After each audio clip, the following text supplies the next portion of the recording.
আজ তোমাদের অভাবেতে মাজলুম জনতা চিলে চিলে সয়ে যায় জ্বালাতন। আজ তোমাদের বড় প্রয়োজন,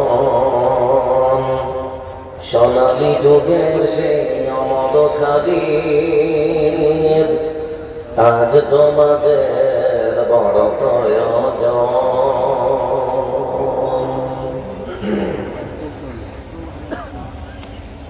সম্মানিত আজকের সভা সজ্জা সভাপতি সাহেব, মঞ্চে উপবিষ্ট অত্র এলাকার এবং দূর দূরান্ত থেকে ছুটে আসা ওলামায়ে কেরামগণ, সামনে বসা ব্যক্তিগত লোক, কাকাজিরা, সমবয়স্ক ভাইরা, পর্দার আড়ালে বসে থাকা মা ও বোনেরা, আগত আজকে জলসা জাতি ধর্ম বর্ণ দল মত নির্বিশেষে যারা এসেছেন, আসছেন, আসবেন, যারা চলে গেছেন, আপনাদের সকলকে জানাবার পক্ষ থেকে আন্তরিক শুভেচ্ছা, প্রীতি, অভিনন্দন, বার্তা।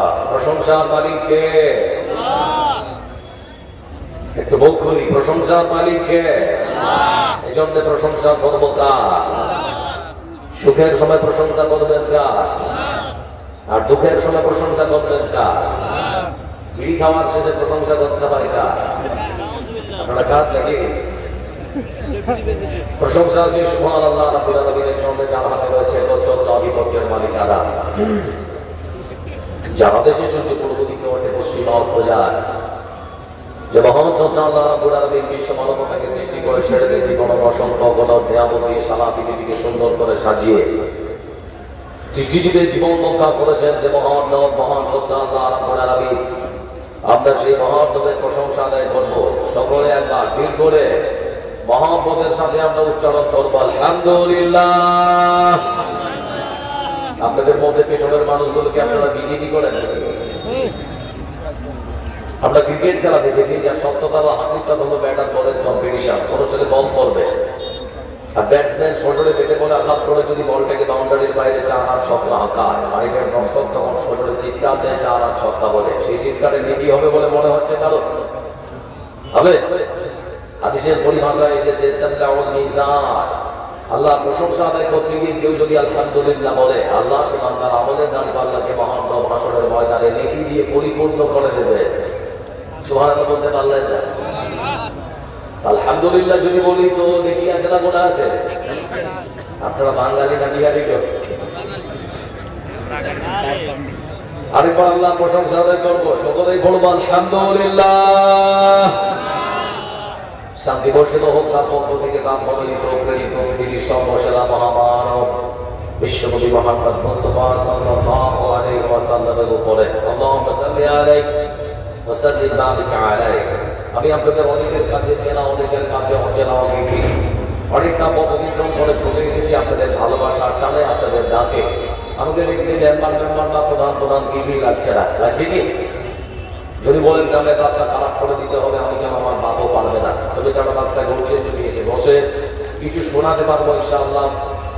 চেষ্টা কাহিনী শুনিয়ে আপনার পরকাল নষ্ট করে নিজের পরকাল হারাবো না। যারা রাস্তায় ঘুরছেন, ভাই যেন সম্বোধন করছে, অনুরোধ করছে, বলছি আসুন বসুন, আপনার উপকার হবে, আমি একান্ত আশাবাদী। কেমন আছেন আপনারা? ওদিক থেকে, পেছন দিক থেকে এবার কেমন আছেন আপনারা? সত্যি ভালো আছেন? বর্তমান পৃথিবীকে আমরা লক্ষ্য করে দেখছি, বর্তমান পৃথিবীর সব থেকে স্বৈরাচারী শাসক যার নাম নেতানিয়াহু, পার্শ্ববর্তী ফিলিস্তিনের গাজা উপত্যকায় অসংখ্য বোমা এবং মিসাইল ছড়ে অসংখ্য বাড়িঘর ভেঙে চুরমার করে দিচ্ছে, অসংখ্য ছোট্ট ছোট্ট বাচ্চাদের, নারী থেকে পুরুষ, বৃদ্ধ থেকে বৃদ্ধা সকলের প্রাণ কেড়ে দিচ্ছে। খবর আছে না আপনাদের কাছে?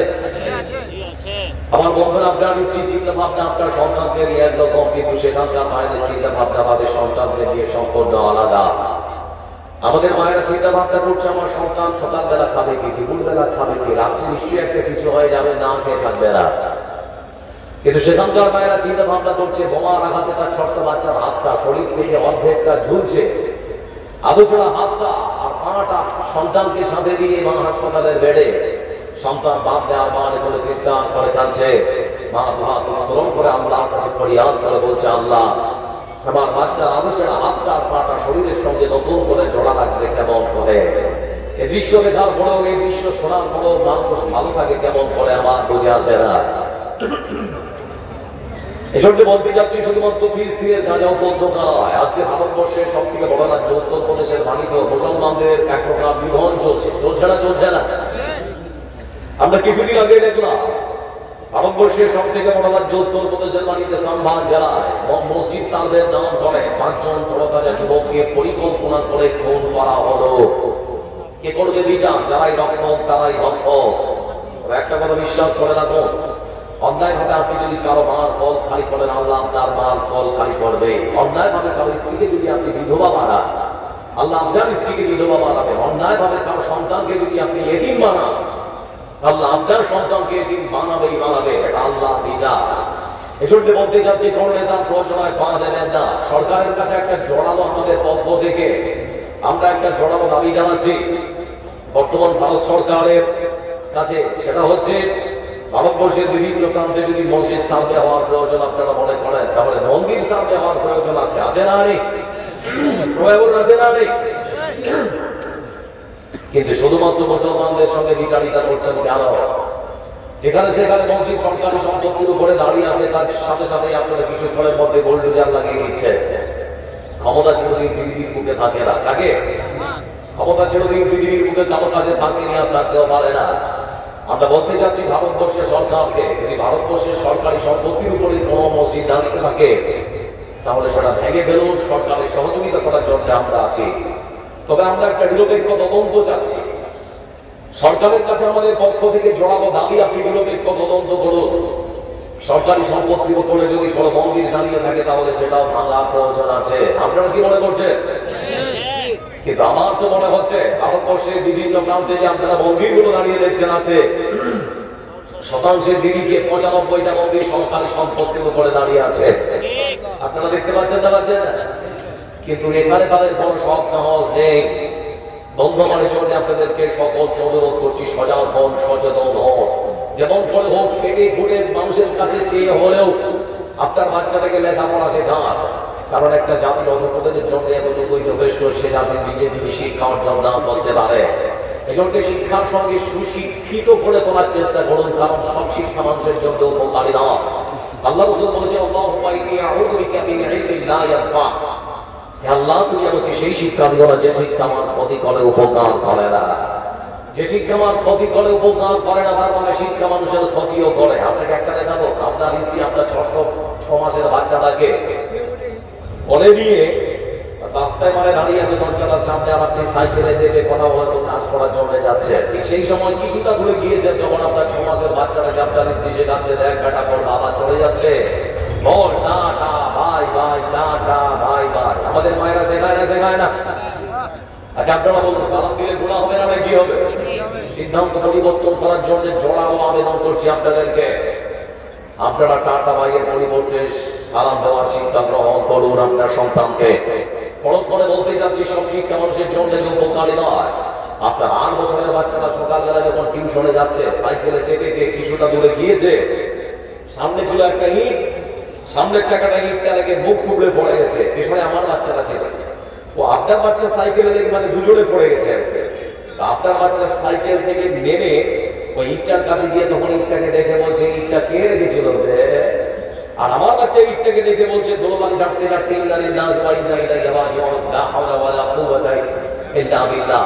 এটাও শিক্ষা, ওটাও শিক্ষা। আপনি আপনার বাচ্চাকে কোন শিক্ষা দেবেন, সিদ্ধান্ত আপনাকে নিতে হবে। এজন্য আল্লাহ রাসূল বলেছেন, হে আল্লাহ, তুমি আমাকে সেই শিক্ষা দিও না যে শিক্ষা আমার ক্ষতি করে, উপকার করে না। তার মানে সব শিক্ষা মানুষের জন্য উপকারী নয়, সব শিক্ষা মানুষের জন্য উপকারী নয়। ভাই বন্ধু আমার, আজকে আপনাদেরকে সেই জন্য শোনাতে চাচ্ছি, বর্তমান ভারতবর্ষের যা করুণ অবস্থা। আজকে মুসলমানদের ভারতবর্ষের সংবিধানের 25 নম্বর ধারা আমাদের ধর্ম পালনের স্বাধীনতা দেয়। আমি কি খাবো, কি বলবো, কিভাবে চলবো, সর্বরকমের স্বাধীনতা আমার সংবিধান আমাকে দিয়েছে। কিন্তু আমার সেই স্বাধীনতাও আজকে হস্তক্ষেপ করা হচ্ছে। বলতে চাচ্ছি আপনাদেরকে, আজকে নারীর অধিকার, সম্মান এবং মর্যাদা নিয়ে আপনাদের সামনে সংক্ষিপ্ত কিছু অনুরোধ করবো। ভারত সরকার ঘোষণা করেছে বেটি বাঁচাও বেটি পড়াও। আমাদের পশ্চিমবাংলা সরকার ঘোষণা করেছে রূপশ্রী, যুবশ্রী থেকে শুরু করে কন্যাশ্রী থেকে শুরু করে আরো বিভিন্ন প্রকল্প নিয়ে এসেছেন, বিশেষ করে নারীদেরকে একটু শিক্ষিত করে তোলার জন্য। কিন্তু বর্তমান ভারতবর্ষের নেতা এবং মন্ত্রীরা নারীদের সসম্মানে সম্মানের উচ্চ শিখরে পৌঁছাতে পারেনি। এরা মুখে বলেছে কিন্তু কাজে পরিণত করতে পারে না। যারা বসে আছেন আপনাদেরকে প্রশ্ন করছি, আজকে ইসলামের নামে অপবাদ লাগানো হয় যে ইসলাম নারীদেরকে ঠকিয়েছে, আপনারা বিশ্বাস করেন ইসলাম নারীকে ঠকিয়েছে? আমার বন্ধুরা, আমি তো মনে করি সারা পৃথিবীর বুকে নারীদের যখন কোনো সম্মান আর মর্যাদা ছিল না, নারীদেরকে যখন হাটে বাজারে বিক্রি করা হতো, ঠিক সেই সময় রাসূলুল্লাহ সাল্লাল্লাহু আলাইহি ওয়াসাল্লাম হিলফুল ফুজুর সংগঠন তৈরি করে নারীদের সম্মান তিনি উচ্চ শিখরে পৌঁছে দিয়েছেন এবং তিনি ঘোষণাও করেছেন মায়ের পায়ের নিচে জান্নাত। এই ঘোষণা পৃথিবীর বুকে কোনো নেতা কোনো মন্ত্রী কখনো দিতে পারে না। এজন্য মা বোন যারা এখানে আছে, ইসলাম যে আপনাদেরকে খাটো করে দিয়ে আপনাদেরকে যে ঠকায়নি তার প্রমাণ হিসেবে আজকে ভারতবর্ষের অন্যান্য ধর্মাবলম্বী মহিলারা তারা মহামান্য সুপ্রিম কোর্টে মামলা ঢুকেছে। কেন জানেন? তাদের সম্পত্তিতে তাদের কোনো অধিকার নেই। এবার আমি আপনাদেরকে বলতে যাচ্ছি, যারা এখানে বসে আছে, বাপের সম্পত্তিতে আমাদের মেয়েদের ভাগ আছে না নেই? তখন আছে না নেই? ছেলে যা পাবে তার অর্ধেক মেয়ে পাবে, তাই তো নাকি? এবার আপনারা হয়তো বলতে পারেন এই তো মেয়ের জন্য অর্ধেক কেন? আচ্ছা বলুন, আপনার মেয়েটা যখন বিয়ে হয় সে যখন শ্বশুর বাড়ি যায়, স্বামীর সম্পত্তিতেও তার অধিকার আছে না নেই? তখন আছে না নেই? সন্তান সম্পত্তি যদি থাকে তাহলে 8 ভাগের 1 ভাগ পাবে আপনার স্ত্রী, যদি না থাকে তাহলে 4 ভাগের 1 ভাগ পাবে আপনার স্ত্রী। তাহলে ইসলাম তাদেরকে সম্মান আর মর্যাদার উচ্চ শিখরে পৌঁছেছে, ঠকায়নি। এজন্য ইসলাম নারীদেরকে বলেছে আল-দানাতু আওরাতুন ফাইদা খারাজাত ইসতাশরাফা শাইতান। নারীরা তোমরা ভালো করে শুনে নাও, তোমরা হচ্ছে গোপন বস্তু। বেশিরভাগ সময় তোমরা বাড়িতে থাকার চেষ্টা করো, বাইরে যাবে না। কারণ তোমরা যখন সাজসজ্জা করে ঠাট ঠমক করে সাজুগুজু করে তোমরা যখন বাড়ির বাইরে যাও, শয়তান তখন তোমাদেরকে অস্থিরতার জন্য উদ্বুদ্ধ করে। এজন্য মনে রাখবেন একটা কথা, যে জিনিসের মূল্য যত বেশি তার সংরক্ষণের দায়িত্ব তত বেশি, তাই তো নাকি? একটা উদাহরণ দিচ্ছি আপনাদেরকে। লোহার দোকানে আপনি যদি যান তাহলে পরে দেখবেন লোহা যেখানে সেখানে ছড়িয়ে ছিটিয়ে রাখা আছে। আচ্ছা আপনাদেরকে প্রশ্ন করছি, আরেকটা স্বর্ণকারের দোকানে যদি সোনা কিনতে যান তাহলে কি দেখেছেন সোনা যেখানে সেখানে ছড়িয়ে ছিটিয়ে রাখা আছে? থাকে? লোহার দাম বেশি না সোনার দাম বেশি? এজন্য স্বর্ণকার তার সোনাগুলোকে খুব সুন্দর করে সংরক্ষণ করে রাখে।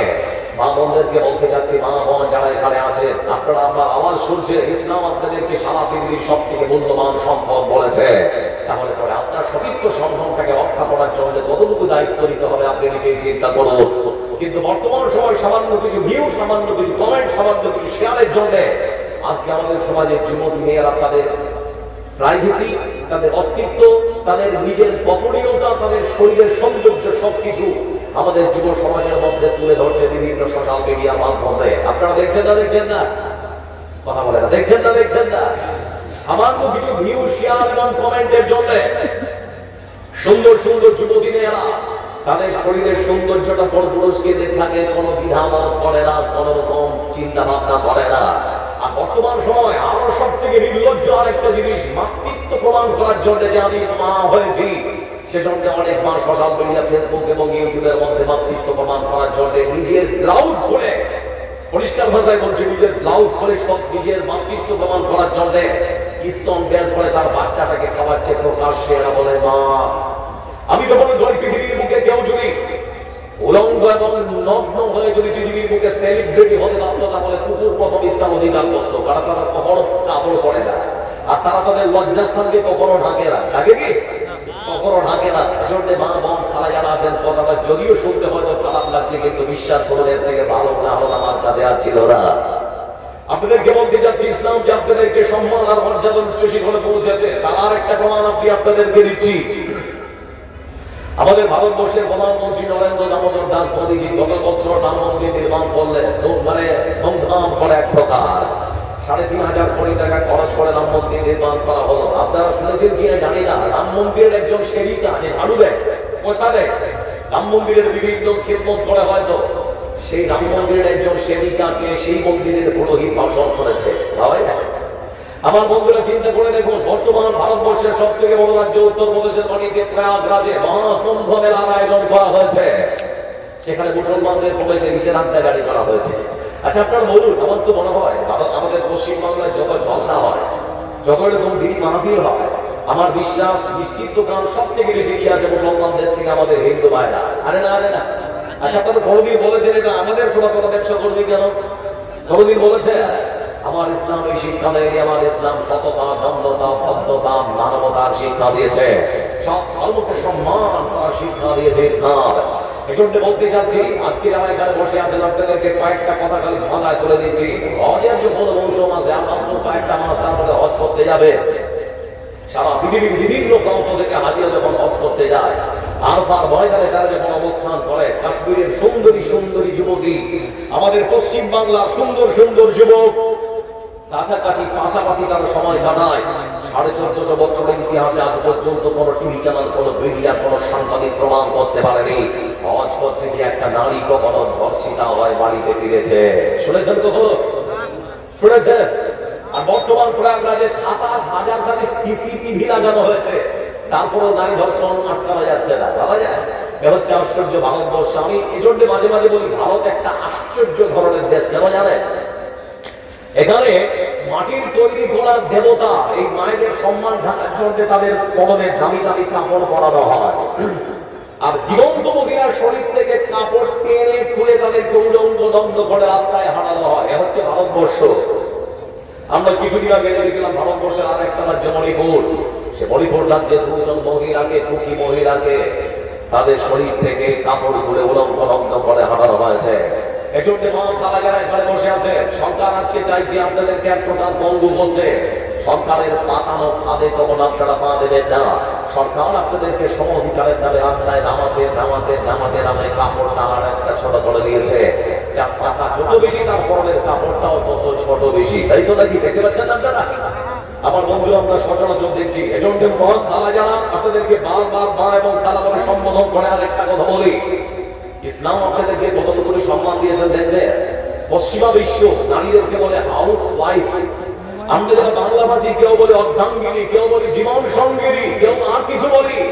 কিন্তু ইসলাম মায়েদের সম্মান বাড়িয়ে তাদেরকে বলেছে তোমরা হচ্ছ ঘরের রানী, তোমরা হচ্ছ ঘরের রানী। এ হচ্ছে ইসলাম। নারীদেরকে সম্মান আর মর্যাদার উচ্চ শিখরে পৌঁছে দিয়েছে। আপনার বাড়িতে 3টে কন্যা সন্তান আছে, আপনার জন্য জাহান্নামের দরজা বন্ধ। আপনার বাড়িতে 3টে মেয়ে আছে, আপনার জন্য জান্নাতের দরজা খোলা। আপনার বাড়িতে 2টো মেয়ে আছে, জান্নাতের রাসূলের সঙ্গে সাথে থাকার সুযোগ পেয়ে গেছেন আপনি। আপনার বাড়িতে যদি মেয়ে থাকে, তাহলে আল্লাহর পক্ষ থেকে রহমত এবং শান্তি বর্ষণ হয়। তাহলে মেয়ে হওয়া ভালো না খারাপ? তারা বলুন, ভালো না খারাপ? কিন্তু অনেক পরিবার আছে বারবার মেয়ে হয় বলে সেই পরিবারে ঝগড়াঝাড়ি পর্যন্ত হয়। শুনতে পাওয়া যায় না? যায় না? যায়। আমার বন্ধুরা, আপনার মন খারাপ আজকেই ভালো হয়ে যাবে। নারীদেরকে সম্মান আল্লাহ দিয়েছেন 3টে ধাপে। প্রথম নাম্বার মেয়ে, দ্বিতীয় ধাপ স্ত্রী, তৃতীয় ধাপ হচ্ছে মা। মেয়ে, স্ত্রী, মা।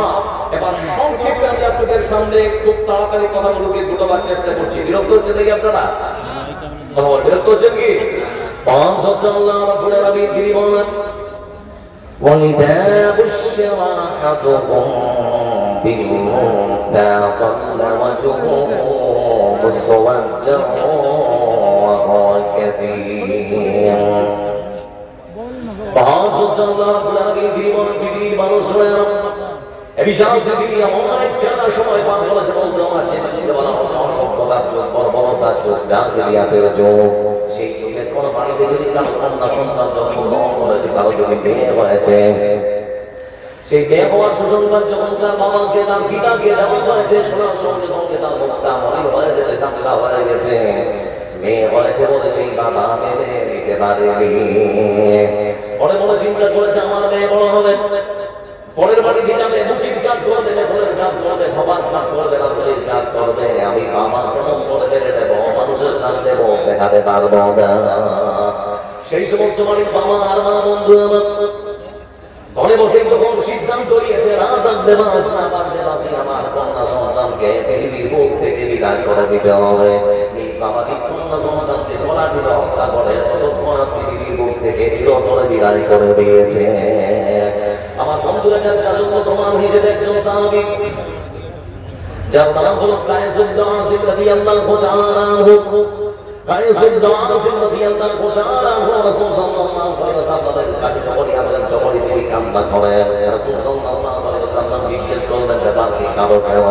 কায়েস ইবনে আযিম রাদিয়াল্লাহু তাআলা আনহু তিনি বললেন, হে আল্লাহর রাসূল, আমি আমার জীবনে এমন একটা পাপ করেছি যে পাপ আমাকে সর্বক্ষণ কষ্টবিদ্ধ করে, যে পাপ আমাকে সবসময় আমাকে কষ্টবিদ্ধ করে। আর বলে, ও কায়েস ইবনে আযিম, তুমি তোমার জীবনে এই যে পাপ করেছো, এই পাপ করে হয় তোমার কখনো ক্ষমা হবে না। রাসূলুল্লাহ সাল্লাল্লাহু আলাইহি ওয়াসাল্লাম তিনি জিজ্ঞেস করছেন, কায়েস ইবনে আযিম, তুমি বলো তুমি কি এমন অপরাধ, কি এমন বড় পাপ করেছো? কায়েস ইবনে আযিম রাদিয়াল্লাহু তাআলা তিনি তখন বলেন, হে আল্লাহর রাসূল, আমার স্ত্রীর গর্ভ থেকে 1 2 3 4 5 6 7 8 খানা কন্যা সন্তান জন্মগ্রহণ করেছে। আর আমি পিতা মেয়েদের সম্মান মর্যাদার কথা তখন জানতে পারিনি, যার কারণে আমার কন্যা সন্তানকে নিজে হাতে গলা তুলে তাদেরকে জ্যান্ত মাটিতে পুঁতে দিয়েছি। হে আল্লাহর রাসূল বলতে যাচ্ছে, এই পাপ কি কখনো ক্ষমা হবে? রাসূলুল্লাহ সাল্লাল্লাহু আলাইহি ওয়াসাল্লাম তিনি বলেছেন, কায়েস ইবনে আযিম, ইসলাম ধর্ম গ্রহণ করার পরে তুমি যদি এই পাপ করে থাকো তাহলে তোমরা চিন্তা করো না, তোমার এই জীবনের পাপ মহাসত্তা আল্লাহ রাব্বুল আলামিন ক্ষমা করে দিয়েছে। তুমি যদি তোমার মনকে ঠান্ডা করতে চাও তাহলে পরে শুনে নাও, মহান সত্তা আল্লাহ রাব্বুল আলামিনের রাস্তায় প্রত্যেকটা মেয়ের পরিবর্তে একটা করে উট কুরবানি দিয়ে দাও। আমার বন্ধুরা, তার মানে হলো সেই দিন সেই সমাজে সেই সময় নারীদের কোনো সম্মান আর মর্যাদা ছিল না। মেয়েদেরকে এই মতো করে জ্যান্ত মাটিতে পুঁতে ফেলা হতো। আজকে আমাদের সমাজে এরকম ঘটনা শুনতে পাওয়া যায় না, যায় না। কথা বলা শুনতে পাচ্ছেন না আপনারা? এটা ফারাক্কা বেড়েছে, পার করবেন, তারপরে দেখবেন মুর্শিদাবাদ জেলা আছে না? মুর্শিদাবাদ জেলা বন্ধু আমার দমকল থানার অন্তর্গত হাতশালা গ্রাম, দমকল থানার অন্তর্গত হাতশালা গ্রাম। সেই গ্রামের একজন পরিযায়ী শ্রমিক কেরালায় কাজ করে, যার নাম হলো রেন্টু শেখ। বিবির নাম ও স্ত্রীর নাম হলো বেলুয়ারা বিবি। স্বামী আর স্ত্রী বাড়ির কাজকর্ম করে, স্বামী বাইরে কাজ করে, কেরালায় থাকে, পরিযায়ী শ্রমিক। পরপর 2 বার কন্যা সন্তান হয়েছে, বিয়ে হয়েছে, দ্বিতীয়বার আবার যখন তার স্ত্রী সন্তান সম্ভব হয়েছে, স্বামী তখন থেকে বলে উঠছিলেন, আমি চলে গেলাম কাজ করার জন্য কেরালায়, আবার সন্তান যদি ছেলে হয় তাহলে বলে খবর দেবে, তাহলে বলে প্রয়োজন নেই। কয়েক মাস যাওয়ার পরিস্থিতি তখন কম দিয়েছে, স্বামী যান কেমন আছেন বল? স্বামী তখন বলে, আলহামদুলিল্লাহ ভালো আছি। কি হয়েছে, ছেলে নামে? স্ত্রী তখন বলে, স্বামী যান আপনার মনের আশা পূরণ করতে পারেনি মহান সত্তা আল্লাহ রাব্বুল আলামিন আবার আমার কৌশলে পুত্র সন্তান নয় বরং কন্যা সন্তান দিয়েছে। ঠিক আছে, আর কিছু বলতে পারে না। কিছুদিন পর স্বামী তখন বাড়ি আসলো। বাড়ি আসার পর সেই স্বামী দুপুরবেলা খাবার দাবার শেষ করেছে, খাবার দাবার শেষ করে নিজের মেয়ের পাগুলোকে ধরে দেওয়ালের মধ্যে সজলে আচার দিয়েছে। মারার সঙ্গে সঙ্গে কিছু কন্যা সন্তান পৃথিবীর বুক থেকে বিদায় নিয়েছে। আমার বন্ধুরা, আমরা মনে করি সভ্য সমাজে বাস করি, সভ্য সমাজের সভ্য মানুষ, শিক্ষিত সমাজের শিক্ষিত মানুষ, তারপর আমাদের সমাজে বারবার মেয়ে হয় বলে আমরাও মেনে নিতে পারে না।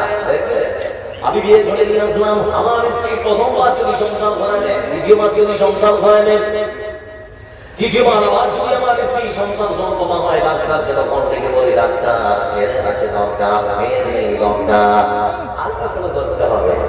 এবার ছবি টবি করার পর ডাক্তারকে বলছি, ডাক্তার পেটে কি আছে, ছেলে নামে বলেন তো? ডাক্তার তখন বলল, রিপোর্ট দেখার পরে বলে, ও ভাই আমার, আপনার কি দরকার? বলে ছেলে। এবার আপনার স্ত্রীর গর্ভে পুত্র সন্তান নয় বরং কন্যা সন্তান এসেছে। ডাক্তার হাতটা ধরে তখন বলে, ডাক্তার বাবা যত টাকা আগে দেওয়া যাবে, এই কন্যা সন্তানকে মায়ের পেটে আমার স্ত্রীর গর্ভে মেরে ফেলতে হবে, রিটার্ন করতে হবে, পৃথিবীর বুকে আসার সুযোগ দেওয়া হবে না। অসংখ্য বাবা এখানে বসে আছেন বন্ধু আমার, এই পাপের সঙ্গে জড়িত। অসংখ্য মা ভাই ওখানে বসে আছেন, এই পাপের সঙ্গে জড়িত। অসংখ্য বাবা, অসংখ্য মা নানান ধরনের ওষুধ প্রয়োগ করে, নানান রকম প্রযুক্তি ব্যবহার করে এই নিজ কন্যা সন্তানকে কুচলে পৃথিবীর মুখ থেকে বিদায় করেছে। আসলের মনে থেকে মহান সন্তান আল্লাহ রাব্বুল আলামিন তাদেরকে জিজ্ঞেস করবেন তাদের ভাষায়, কি করব?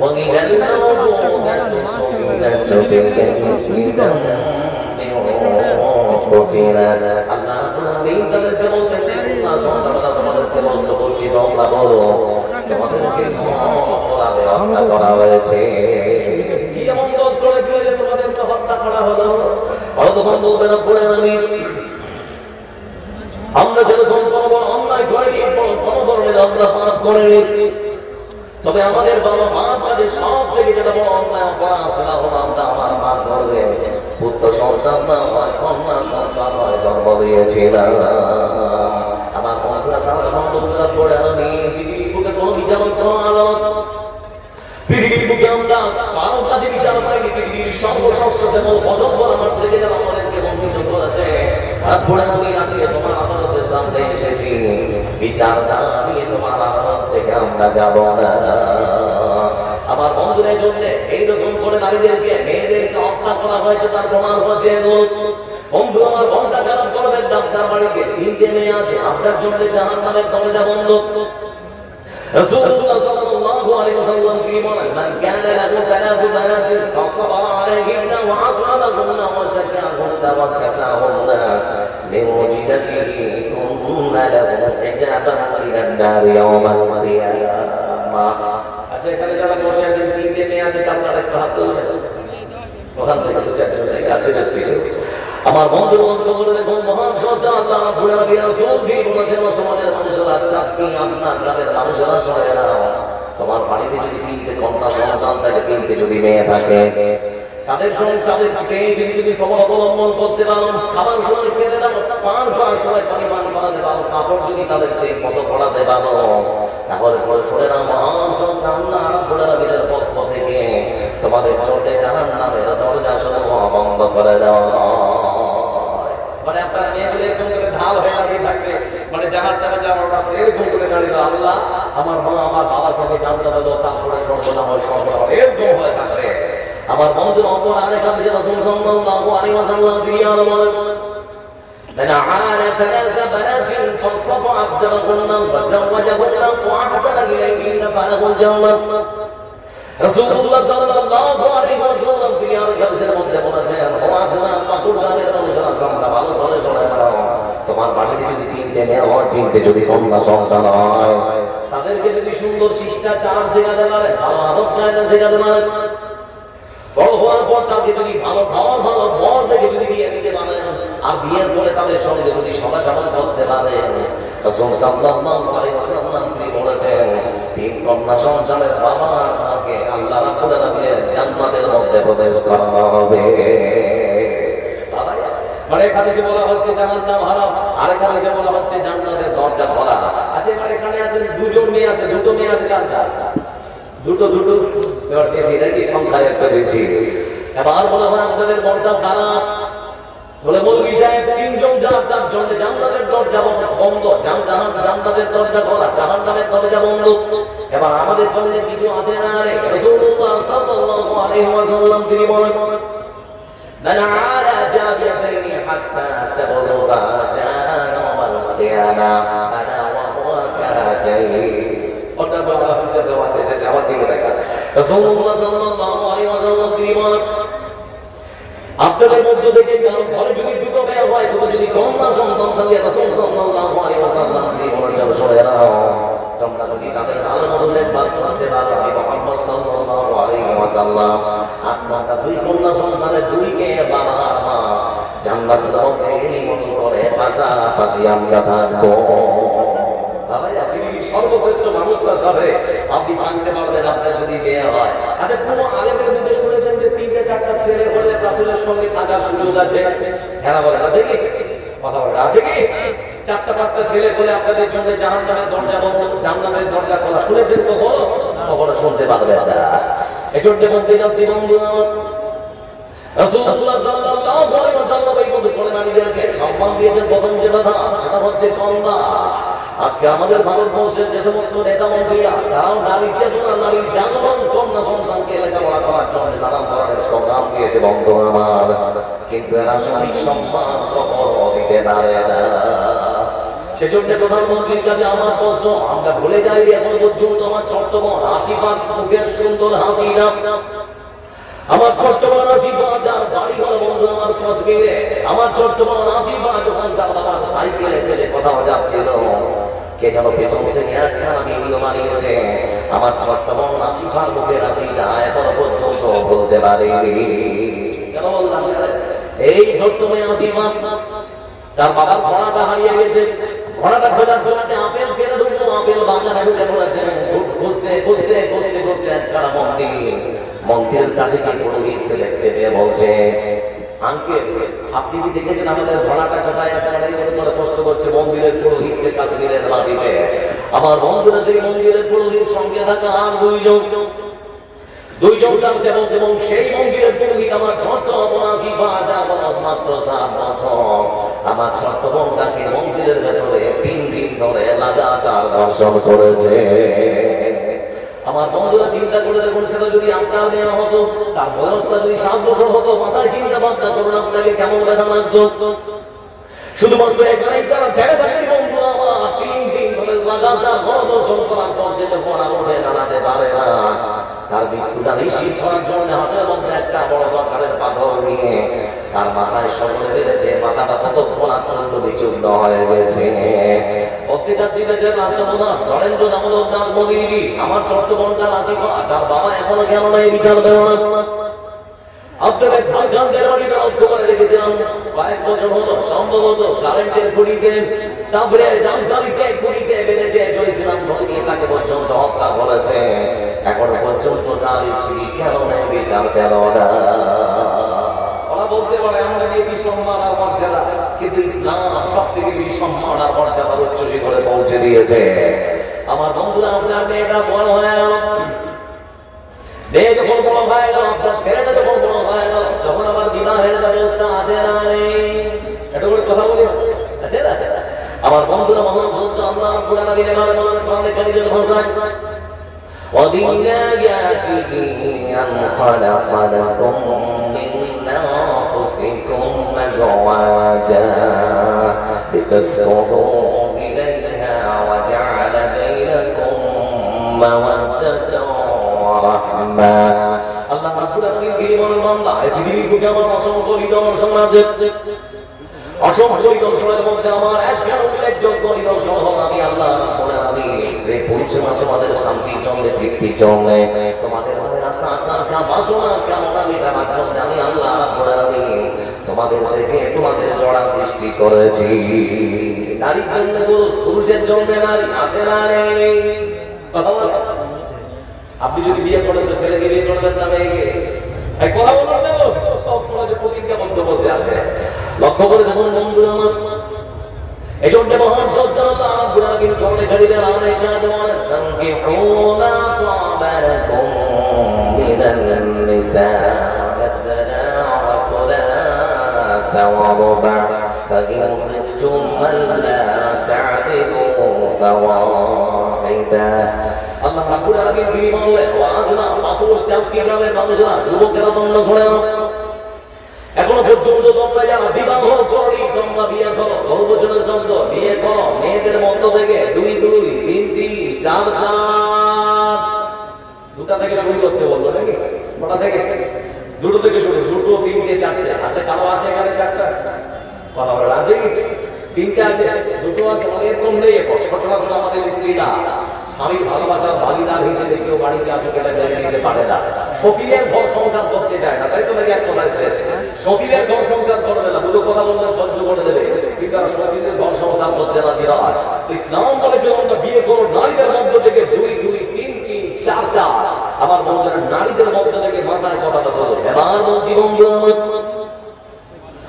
আমাদের ভারতবর্ষের মহামান্য সুপ্রিম কোর্টের বিচারপতি এই কথাগুলো বলছি না, মূল্যায়ন করবেন, আপনাদেরকে মূল্যায়ন করার জন্য জড়ো আবেদন করছি। মহামান্য সুপ্রিম কোর্টের প্রাক্তন বিচারপতি বন্ধু আমার, আসামে যার বাড়ি রঞ্জন গগৈ, বর্তমান বিজেপির রাজ্যসভার যিনি সাংসদ, বর্তমান বিজেপির রাজ্যসভার সাংসদ রঞ্জন গগৈ। আমার বন্ধুরা, তিনি যখন মহামান্য সুপ্রিম কোর্টের বিচারপতি ছিলেন তখন লক্ষ্য করে দেখেছিলাম তিনি একখানা রায় পাস করেছিলেন, যেটা হলো সমকামিতা। সমকামিতা কাকে বলে? আপনাদের এই পাকুড় গ্রামে, হাজনা চাঁচকি গ্রামে যদি কোনো ছেলে যদি মনে করে ছেলেকে বিয়ে করে তার সঙ্গে ধন সংসার করবো, আপনাদের গ্রামের মরার শব্দ আর কান কাছে শুনবেন, চোখ কাছে দেখবেন, কিছুই বলতে পারবেন না। আপনার মেয়েটা যদি মনে করে আমি আর একটা মেয়েকে বিয়ে করে ধন সংসার করবো, আপনি কিছুই বলতে পারবেন না, কারণ সংবিধান তাকে স্বাধীনতা দিয়েছে। মহামান্য সুপ্রিম কোর্ট রায় ঘোষণা করেছে। আমার বন্ধুরা শুধুমাত্র এখানেই থেকে থাকেননি, মহামান্য সুপ্রিম কোর্টের বিচারপতি রঞ্জন গগৈ আর একটা রায় দিয়েছেন, সেটা নাম হচ্ছে বন্ধুরা আমার পরকীয়া।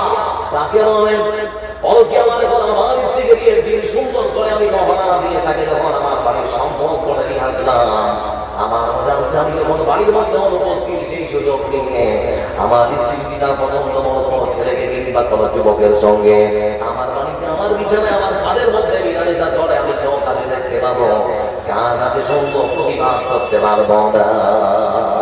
এটা আমার স্ত্রীর ব্যক্তিগত অধিকার। আচ্ছা আপনারা বলুন, এটা কি আপনারা মেনে নেবেন? আপনারা মেনে নেবেন? এটা আমরা কখনো মানতে পারবো না। আমি প্রশ্ন করলাম, মহামান্য সুপ্রিম কোর্টের বিচারপতি আপনার কাছেই আমার প্রশ্ন, আপনি বাড়ি গেলেন, বাড়ি দিয়ে যাওয়ার পর আপনি যদি লক্ষ্য করে দেখেন আপনার বাড়ির দরজা করে, আপনার ঘরের দরজা করে আপনার স্ত্রী আপনার গ্রামের একটা বড় পুরুষের সঙ্গে শুয়ে আছে, আমি আপনাকে দেখতে কেমন লাগবে? আপনাকে খারাপ নাও লাগতে পারে, আপনার রুচি খারাপ নাও হতে পারে, কিন্তু আমাদের রুচিতে বাদে আমাদের খারাপ লাগে। সেই জন্য আমরা মনে করি ইসলাম আমাদেরকে যে সম্মান আর মর্যাদা দিয়েছে সেটা আমরা কখনো খারাপ হতে দেব না। আমার বন্ধুরা, এখানে অসংখ্য যুবক ভাই আমার আছেন যারা বিয়ে করেননি। এবার আপনাদের জন্য এবার বলছি, হাদিসটা শোন। রাসূলুল্লাহ সাল্লাল্লাহু আলাইহি ওয়াসাল্লাম তিনি বলেছেন, সমাজের মানুষ যখন কোন যুবক যখন তার জীবন সঙ্গী অর্ধাঙ্গিনী তার দাম্পত্য জীবনের যখন সূচনা করতে যায়, সংসার যখন শুরু করতে যায়, যখন সে মেয়ে দেখতে যায়, চারখানা জিনিস দেখে। কটা? একটু করে কথা বলি, কটা? تنكح المرأة لأربع: لمالها ولحسبها ولجمالها ولدينها فاظفر بذات الدين تربت يداك। রাসূলুল্লাহ সাল্লাল্লাহু আলাইহি ওয়াসাল্লাম তিনি প্রথমে বলেছেন লিমালিহা, আপনি দেখতে পারেন আপনার শ্বশুরের সম্পদ আছে কিনা।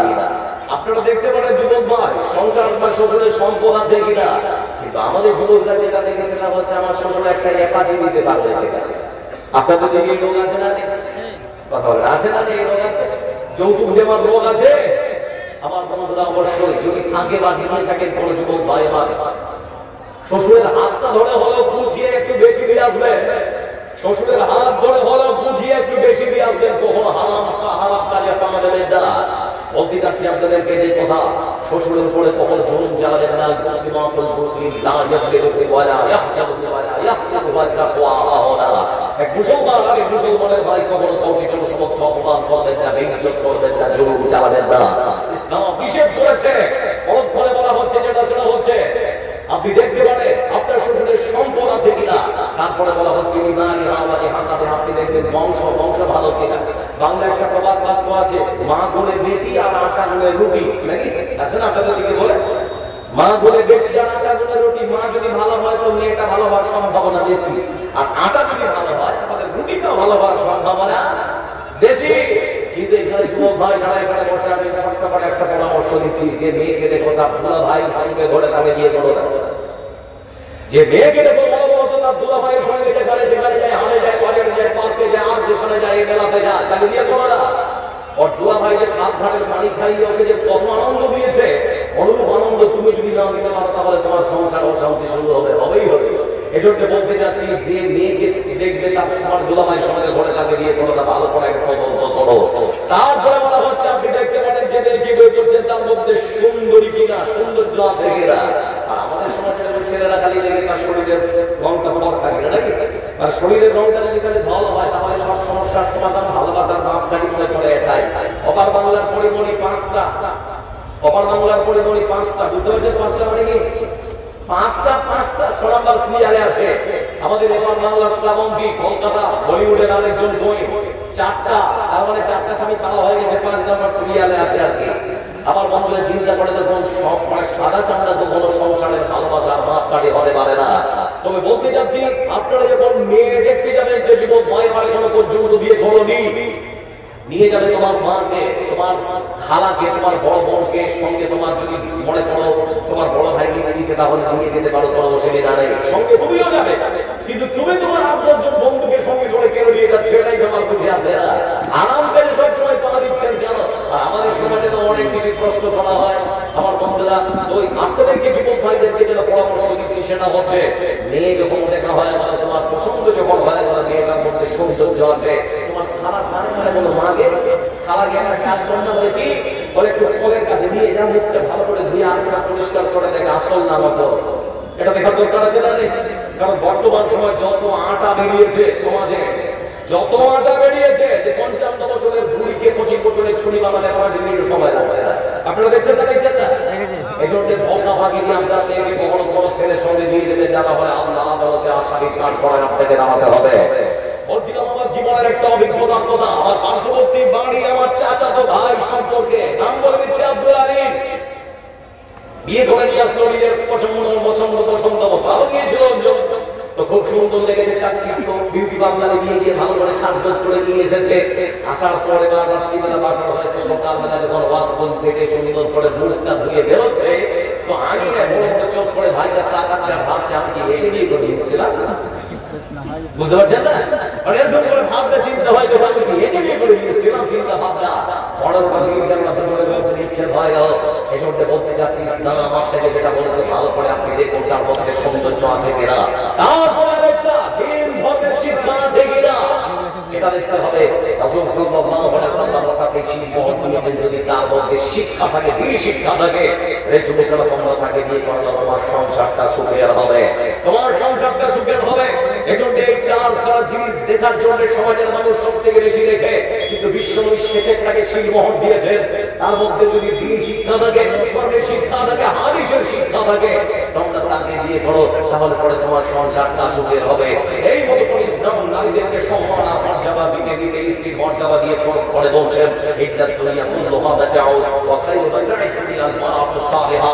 সারা পৃথিবীর সম্পদ আর সারা পৃথিবীর সবথেকে মূল্যবান সম্পদ হচ্ছে আপনার সতী নারী, আপনার দ্বীনদারিণী নারী, আপনার পরেশগারিণী নারী, যার মধ্যে দ্বীন আছে, যার মধ্যে তাকওয়া আছে, যার মধ্যে কোরআন এবং হাদিসের শিক্ষা আছে, দ্বীন শিক্ষা আছে, সে হচ্ছে পৃথিবীর সবথেকে মূল্যবান সম্পদ।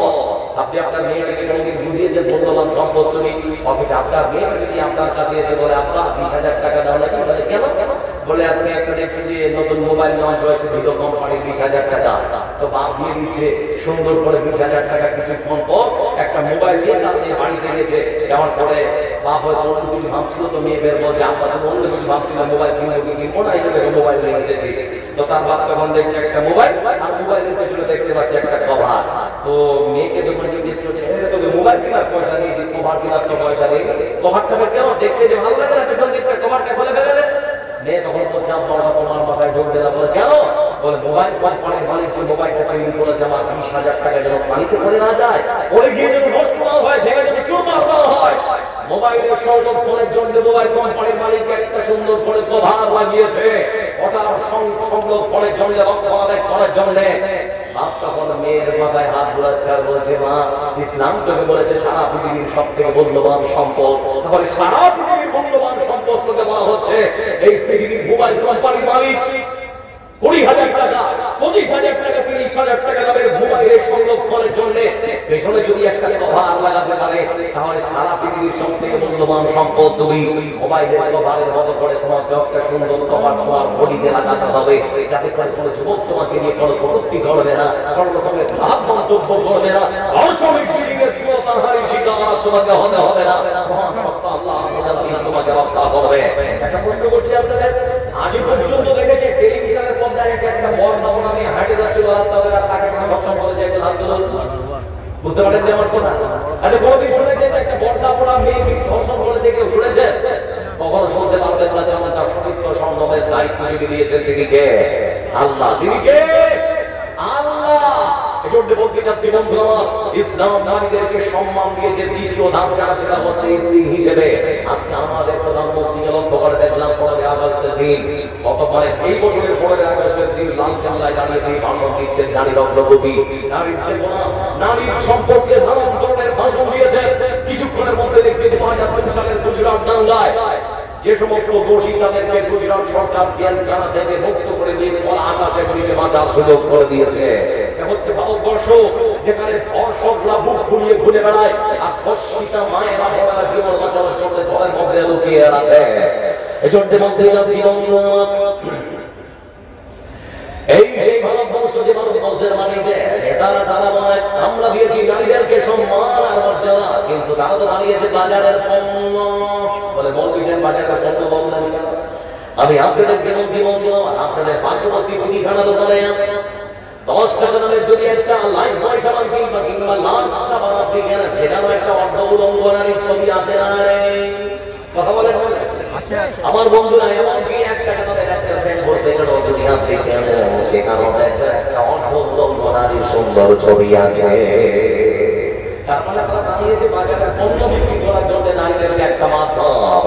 আমার বন্ধুরা যদি তা না হয়, নারীদের যদি তারা সম্মান আর মর্যাদা দেয়, তাহলে দেশের প্রধান সেবক নরেন্দ্র দামোদর দাস মোদীজি আপনার কাছে আমার প্রশ্ন যেটা, সেটা হলো গত বছর আমরা লক্ষ্য করে দেখেছিলাম আমাদের ভারতবর্ষের কর্ণাটক রাজ্যে আমার মন মুস্কান সুন্দর করে পোশাক, সুন্দর করে ঠিকানা পোশাক করে বর্তাপনীতি অবস্থায় তিনি যখন তার কলেজে মধুপুরী কলেজের মধ্যে প্রবেশ করেছেন, আমরা লক্ষ্য করে দেখলাম তৎক্ষণাৎ 40 জন যুবক তাকে জয় শ্রীরাম করে নিয়ে বর্তা বলতে চেয়েছে।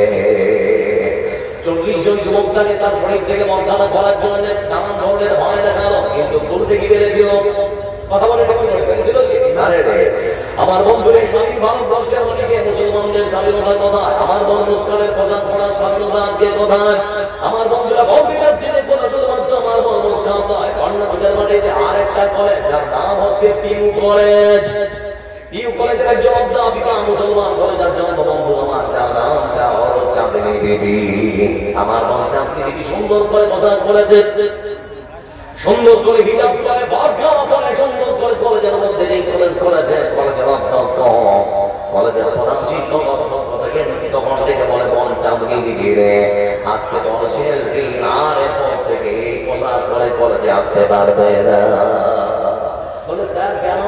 বলে কর্ণাটকের সরকার নিষেধাজ্ঞা জারি করেছে, ধর্মীয় কোন জায়গায় কোন সিদ্ধান্ত করে কোন মানুষ ধর্মীয় পোশাক পরে আর কলেজ করতে পারবে না, এজন্য তোমার জন্য নিষেধাজ্ঞা জারি করা হয়েছে, তুমি ধর্মীয় পোশাক পরে আর আসতে পারবে না। বলে স্যার এটা কি সরকারের পক্ষ থেকে নেওয়া সিদ্ধান্ত? বলে হ্যাঁ। এটা কি আপনারও সিদ্ধান্ত? বলে হ্যাঁ।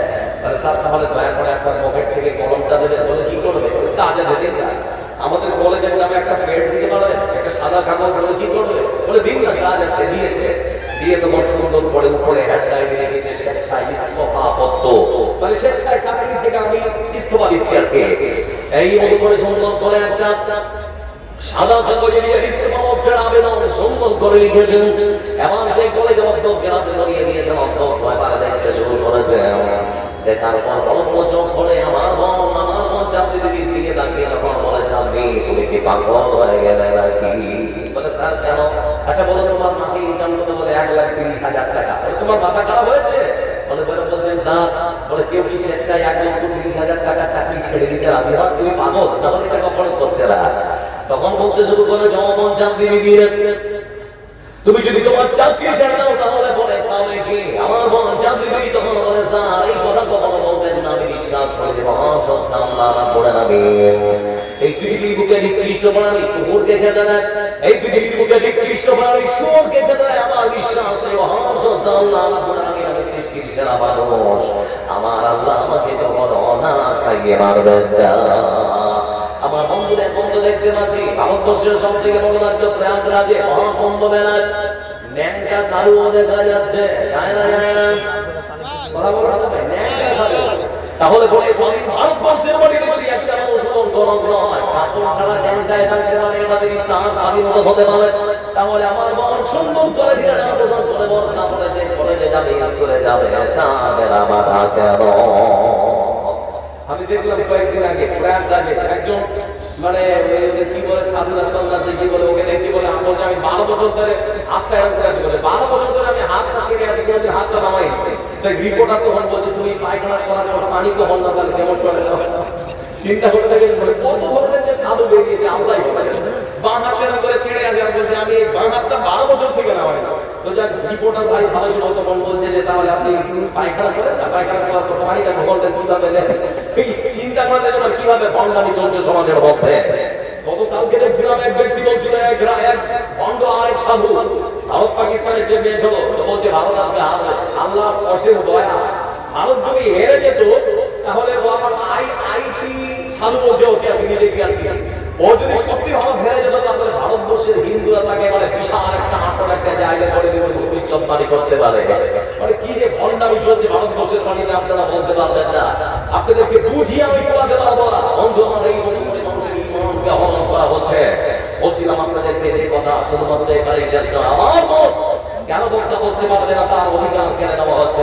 আচ্ছা আপনাদের পাশাপাশিতে হিন্দু গ্রাম আছে?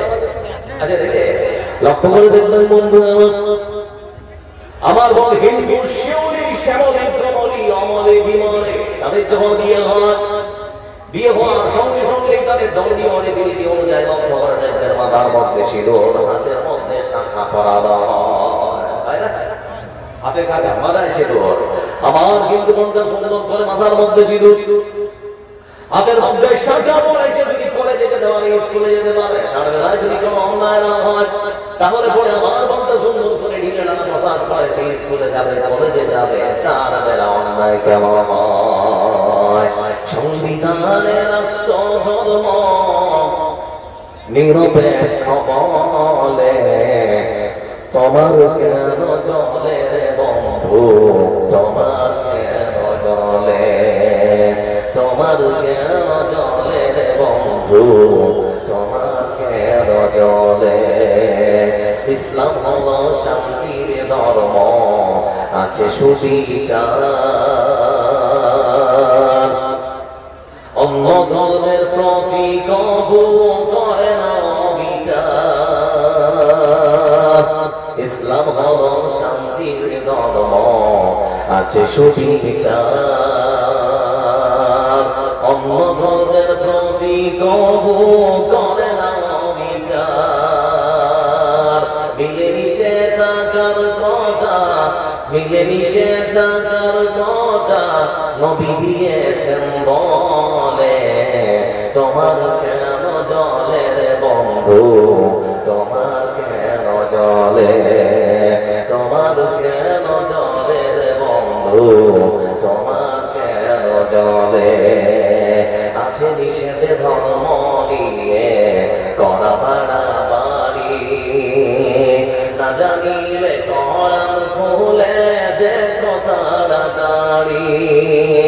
যার ধর্ম সে করবে পালন, যার ধর্ম সে করবে পালন, কোরআনেতে বলে তোমার কেন জলে রে বন্ধু, তোমার কেন জলে, তোমার কেন জলে রে বন্ধু, তোমার কেন জলে?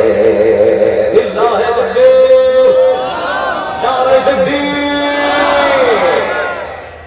বর্তমান ভারতবর্ষের শীতকালীন অধিবেশনে প্রথম তারা একটা বিল নিয়ে এসেছিল, ওয়াক্ফ সংশোধনী বিল। শুনেছেন আসলে? শুনেছেন অবশ্যই নাকি? আমার বন্ধুদের জন্য আমি মাঝে মাঝে বলি, অন্যের কাঁধে চড়ে কবর পর্যন্ত যাওয়ার পূর্ব মুহূর্তে নিজের পায়ে হেঁটে মসজিদটা আবাদ করুন। অন্যের কাঁধে যাবে কবর পর্যন্ত যাওয়ার পূর্ব মুহূর্তে নিজের পায়ে হেঁটে মসজিদ আবাদ করুন। আপনি বিশ্বাস করুন, আপনি মসজিদে নিজের পায়ে হেঁটে আসুন আর না আসুন, আপনি যখন মারা যাবেন মসজিদের কাঠ কিন্তু আপনার বাড়িতে যেতে কোনো রকম ভুল করবে না, ঠিকই পৌঁছে যাবে। বুঝতে পারছেন না? পারছেন না? এই জন্য মনে রাখতে হবে বন্ধু আমার, ঘুমিয়েছেন ঘুম ভাঙলে সকাল, আল্লাহ ভাঙলে পরকাল, ঘুম ভাঙলে সকাল, আল্লাহ ভাঙলে পরকাল। এজন্য আপনার মেয়েটাকে সুন্দর করে ভালো করে বোঝান, মেয়ে ঢালা পোশাক পরা, পাশ্চাত্যের কালচার আপনার দেখে কখনো দিন বড় করবেন না। বলতে চাচ্ছিলাম বন্ধু আমার, সাংসারিক জীবনে যখন সূচনা হয়, আপনার সংসার থেকে মন করে শুতে হবে। কারো দিক নির্দেশনা ইসলামে আছে না নেই? কথা বলতে ভালো লাগে, আছে না? মহান সত্য আল্লাহ রাব্বুল আলামিন তিনি বলেন, ওয়ালাহুন্না মিথলুল্লাযী আলাইহিন্না বিল মা'রুফ ওয়া বির-রিজালি আলাইহিন্না দারাজা। আল্লাহ রাব্বুল আলামিন তিনি বলেছেন, তোমাদের সংসার জীবন যখন তোমরা শুরু করে দিয়েছো, চলে নাও, স্ত্রীরা তোমরা তোমার স্বামীর মর্যাদা সম্মান রক্ষা করবে। স্বামীরা তুমি তোমার স্ত্রীর সম্মান এবং মর্যাদা রক্ষা করবে। স্বামীর উপর স্ত্রীর যেমন অধিকার রয়েছে, স্ত্রীর অধিকার রয়েছে অনুরূপ স্বামীর উপরে। তবে রাসূলুল্লাহ সাল্লাল্লাহু আলাইহি ওয়াসাল্লাম শেষে হিসাব করে দিয়েছেন, নারীরা শুনে নাও, তোমার স্বামীর অধিকার মহান সত্তা আল্লাহ রাব্বুল আলামিন জায়গাকে কিছুটা বাড়িয়ে দিয়েছে। যেমন সামনে রমজান, তারাবি পড়বেন রমজান মাসে, পড়ি না পড়ি না? আপনাদের দিকে মেয়েরা মসজিদে নামাজ পড়তে যায় না? যায় কথা বলে যায় না? নামাজ পড়ার জন্য যখন যায় বন্ধু আমার, একজন পুরুষ মানুষ ইবাদতের যখন দায়িত্ব পালন করবে, সে পুরুষেরও দায়িত্ব পালন করতে পারবে, নারীরও দায়িত্ব পালন করতে পারবে। কিন্তু বন্ধু আমার, কোন নারী যদি মনে করি ইমামতি করবো, সে নারীর ইমামতি করতে পারে, পুরুষের ইমামতি করতে পারে না। আবার যখন মসজিদের মধ্যে আজানের সময় হয়, আপনাদের দিকে আজান দেয় কে? মেয়েরা ছেলে? আমার বন্ধুদের জন্য মহান সত্য আল্লাহ রাব্বুল আলামিন তার পক্ষ থেকে যত নবী এবং রাসূল পৃথিবীর বুকে পাঠিয়েছেন, সব ছেলে না মেয়ে। এজন্য আল্লাহ রাব্বুল আলামিন তিনি সাংসারিক জীবনে একজন আরেকজনের খেয়াল রাখার জন্য বলেছেন। মহান সত্য আল্লাহ রাব্বুল আলামিন কোরআনে কারীমের আরেক আয়াতে বলেন, কুন্না লিবাসুল লাকুম ওয়া আনতুম লিবাসুল লাহুম। আল্লাহ রাব্বুল আলামিন তিনি বলেছেন, নারী তুমি তোমার স্বামীর জন্য পোশাকের মতো, আর স্বামী তুমি তোমার স্ত্রীর জন্য পোশাকের মতো। পোশাকের মতো কেন? এই পোশাকের মূল্য, এর দাম কম না বেশি? মানুষ যদি পোশাক পরে তাহলে তার সম্মান, তার পরিচিতি পাল্টে যায়। এটা বিশ্বাস করেন না? করেন না আপনারা? কথাবার্তা করেন না? করেন না? লক্ষ্য করে দেখবেন বন্ধু আমার, আমি আপনি জানতাম আমার বড়দের যখন সুন্দর করে একটা পোশাক পরবো, পাঞ্জাবি কিংবা পায়ে যাওয়া, জুব্বা মাথায় ঢুকে সমাজের মানুষ তখন আমাকে মৌলভী সাহেব বলে, বলে না? আচ্ছা, এই পোশাকটার দাম কম না বেশি? আপনারা ট্রেনে সফর করে, ট্রেনে ট্রেনে যান তো? আচ্ছা, আপনারা বলুন, যার মুখে দাঁড়িয়ে আছে মাথায় টুপি পরলে পাঞ্জাবি, কোনদিন যায় না? চাই না। হিটলার কথা বলছি, কোনদিন যায়? চাই না, কোনদিন যায় না। কারণ তারাও বুঝে এই মানুষটা যে পোশাকটা পরে আছে, এই পোশাকটার সম্মান আর মর্যাদা বাড়িয়ে দিয়ে দিয়েছেন তিনি কে? তিনি কে? আমি আব্দুল জব্বার বন্ধু আমার বাড়ি পৌঁছালাম, জালসা করে সকালবেলা আমার পরের জুব্বাটা আমার ঘরটা যখন বলতে গেলাম, আমি আমার মাকে ডেকে বললাম, মা। বলে কি রে? বলছি, মা দেখো ঘরটা নোংরা হয়ে গেছে, কি করবো? বলে খুলে রাখ, পরিষ্কার করে দেবো। তারপরে আবার দেখছি আমার জুব্বাটা নোংরা হয়েছে, মাকে বললাম, মা কি করবো? বলে খুলে রাখ, পরিষ্কার করো। কোরআনটা হাতে দিলাম, নেওয়ার পরে দেখছি ঘরের যে কভারটা, কাপড়টা, গিলাপটা সেটা নোংরা হয়ে গেছে। আমি আমার মাকে বললাম, মা কি করবো? মা বললো, খুলে দে, পরিষ্কার করে দেব। তো তিনটা এক জায়গায় খুলে গেছে, আমার ঘরটা, আমার জুব্বাটা, আর ঘরের যে গিলাপটা, কাপড়টা, জুব্বাটা। আপনারা কি বলেন? কি বলেন আপনারা? ওই কভারটা খুলে রেখে দিয়েছে এক জায়গায়। আমার মা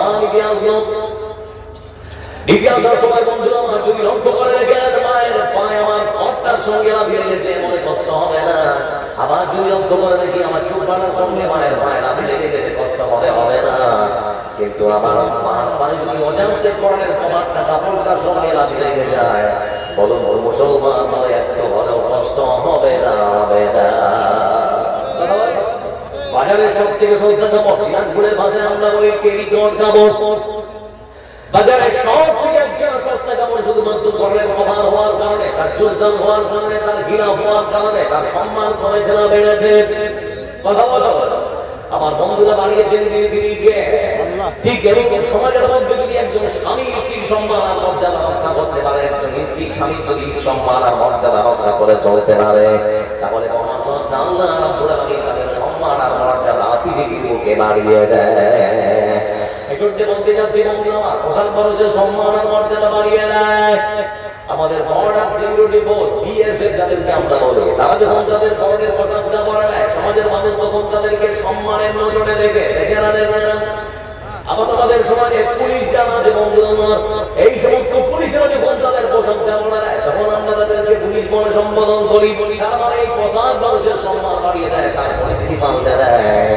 এজন্য বলতে চেয়েছেন মহান শ্রদ্ধা আল্লাহ রাব্বুল আলামিন, তোমরা একে অপরের পোশাকের মতো সম্মান আর শ্রদ্ধা করবে। পোশাক যেমন করে মানুষের সম্মান আর মর্যাদা বাড়িয়ে দেয়, তোমরা একজন আরেকজনের সম্মান আর মর্যাদা বাড়াবে, তাহলে পৃথিবীর দিকে তোমাদের সংসারটা তুমি সুখময় হবে। আমার বন্ধুরা এই বলতে বলতে এক সাহাবী এসে রাসূল সাল্লাল্লাহু আলাইহি ওয়াসাল্লামের কাছে এসে বলছেন, মা হাক্কুল জাতি আমাদেনা আলাইহি। আচ্ছা, আল্লাহ একটা কথা বলতেন, বলে কি?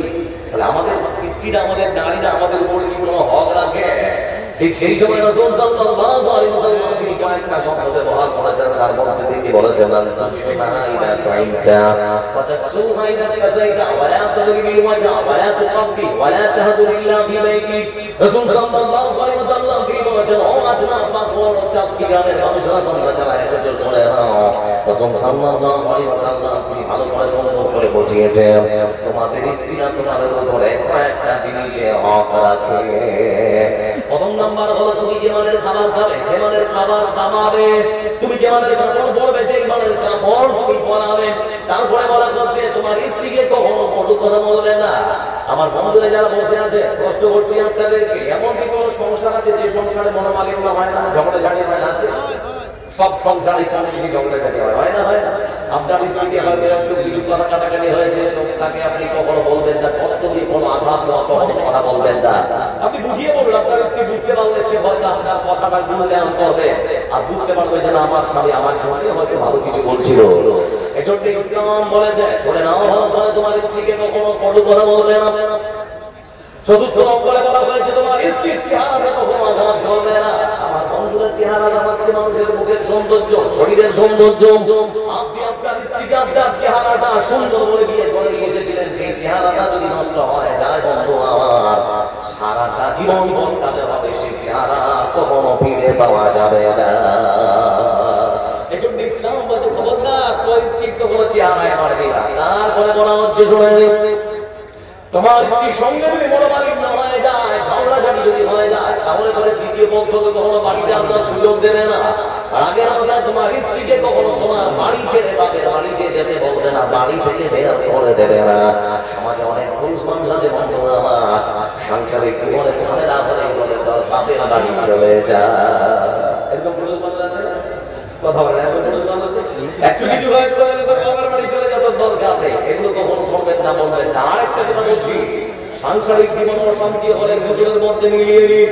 গ্রামের বড়রা সরকারকে কখনো আসার সুযোগ করে দেবেন না। মানুষের মিলে যদি একটা সংসারের মিটমাট করে, তাহলে বলবেন সেই সংসারের সব শেষ, আর কিচ্ছু নেই। সেই সংসারের সব শেষ, আর ওখানে কিচ্ছু থাকতে পারে না।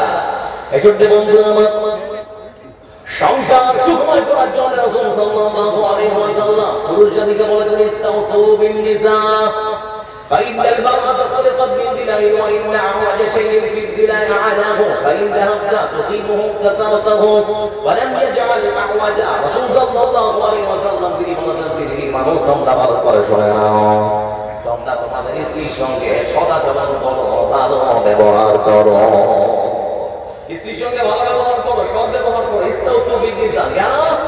ফাইনাল মারআতা খালাকাত মিন দিলাইন। ও সমাজের মানুষেরা ভালো করে শুনে নিন, ভাই আমার রাসূল সাল্লাল্লাহু আলাইহি ওয়াসাল্লাম তিনি বলেছেন, এটা জমবে, কারণ তোমার স্ত্রীকে তোমার বাম পাজরের সব থেকে বাঁকা হাড় দিয়ে তৈরি করা হয়েছে। বলুন বন্ধু আমার, মানুষ যদি তার বাঁকা হাড়টাকে সুন্দর করে একেবারে জল খাইয়ে যদি সোজা করতে যায়, সেটা ভাঙবে না, ভাঙবে না। স্বামী যদি মনে করে তার স্ত্রী কথা শুনছে না, তাকে পিটিয়ে সোজা করে কখনো সোজা হতে পারে না।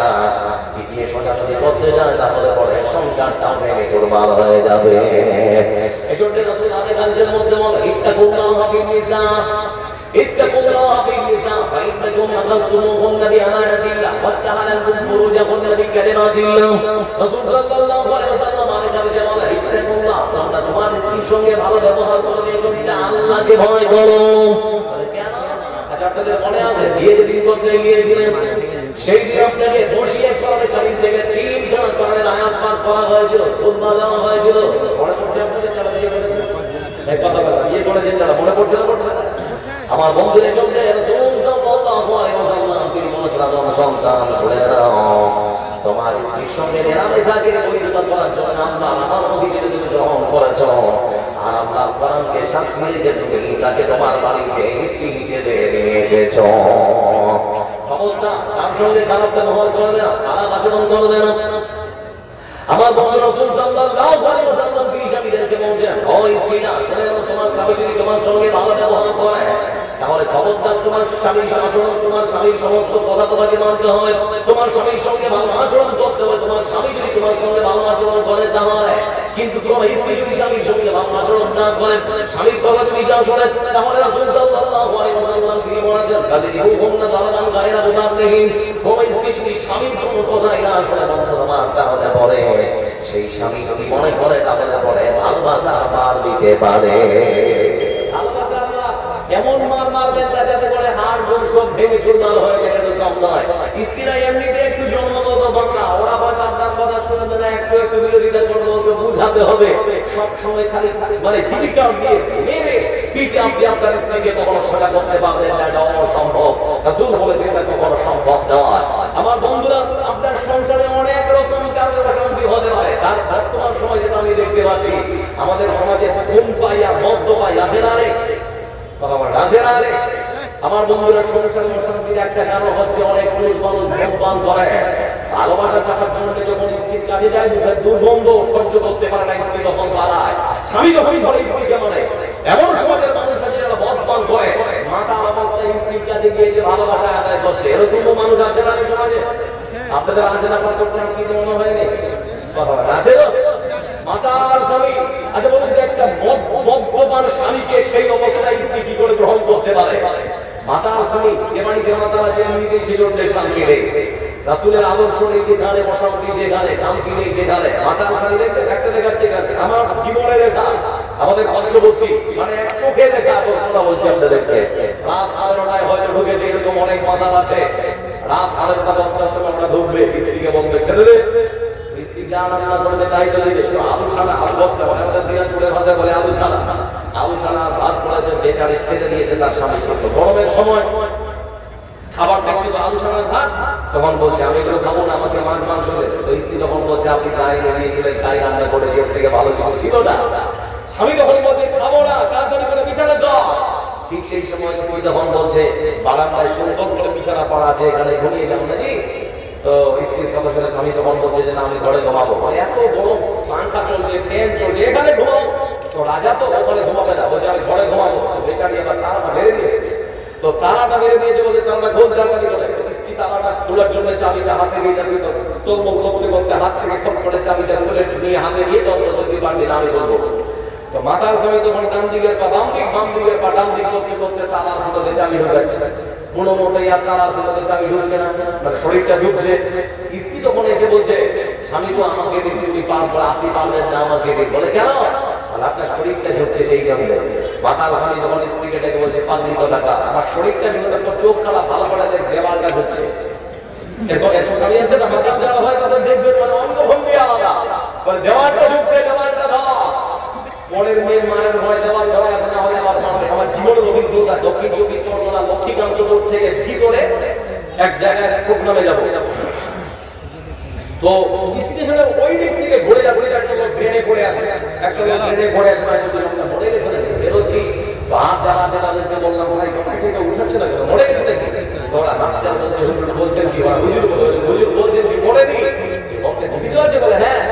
যেই মতো করে ট্রেনে শুয়ে আছে কেন? বলে মদ খেয়ে এখন ট্রেনে পড়ে আছে। কি অবস্থা লাগে, কত যে মজা লাগে এই মদ। মনে রাখবেন বন্ধু আমার একটা কথা, রাসূল সাল্লাল্লাহু আলাইহি ওয়াসাল্লাম সরাসরি যেটাকে নাকচ করেছেন সেটাকে সমাজে কখনো শান্তি আসতে পারে না, সমাজে কখনো শান্তি আসবে না। আল্লাহ যেটাকে হারাম করেছেন সেটাকে ভঙ্গ করে কখনো মানুষ শান্তিতে থাকতে পারে না। বলছিলাম সংসারের অশান্তির এটা একটা কারণ যে আমাদের সমাজের অনেক যুবক মদ্যপায়ী, অনেক চেষ্টা করার পর তালাক খুলে যখন ঢুকছে না, কলমল করতে করতে করতে করতে মাতার স্বামী বারান্দা থেকে আঙিনায় পড়ে গেছে। বাড়িতে ছিল পোষা কুকুর, কুকুরের মধ্যে দেখবেন কয়েকটা সমাজ, তার মধ্যে প্রথম নাম্বার কুকুর তার মালিককে ভালো জানে, কুকুর দ্বিতীয় নাম্বার সমাজ যেখানে সেখানে ডেলিভারি দেয় না। পেশাব করার আগে জায়গাটা ভালো করে শরীরে পরীক্ষা করে পেশাব করার উপযুক্ত মনে হলে তাহলে পেশাব করবে, না হলে করবে না। আর আমাদের যুব সমাজ এমন প্যান্ট পরে দাঁড়িয়ে ছাড়া বসে পেশাব করবে এরকম কোনো ক্যাপাসিটি নেই আছে। আমার এমনও যুবক আছে যারা টাকনুর নিচে ঝুলিয়ে প্যান্ট পরবে। 10-12 জন ছেলে যদি একটা রাস্তা দিয়ে যায়, ওই রাস্তায় ঝাড়ু দেওয়ার কোনো প্রয়োজন হবে না, এমন ভাবে প্যান্ট ঝুলিয়ে পড়ে যায়। বন্ধু আমার যারা এখানে বসে আছেন কথা বলতে বললেন, প্রত্যেকটা হাদিস সম্মত কথা বলছি। তো ওই যুবক ভাই আমার যখন পড়ে গেছে তখন করতে করতে কুকুর তখন চলে এসেছে। কুকুর এসে তখন মালিককে লেজ নাড়াচ্ছে আর বলছে কি ব্যাপার মালিক, কি হলো, পড়ে গেলেন কেন? আমার ভাষায় বলছে।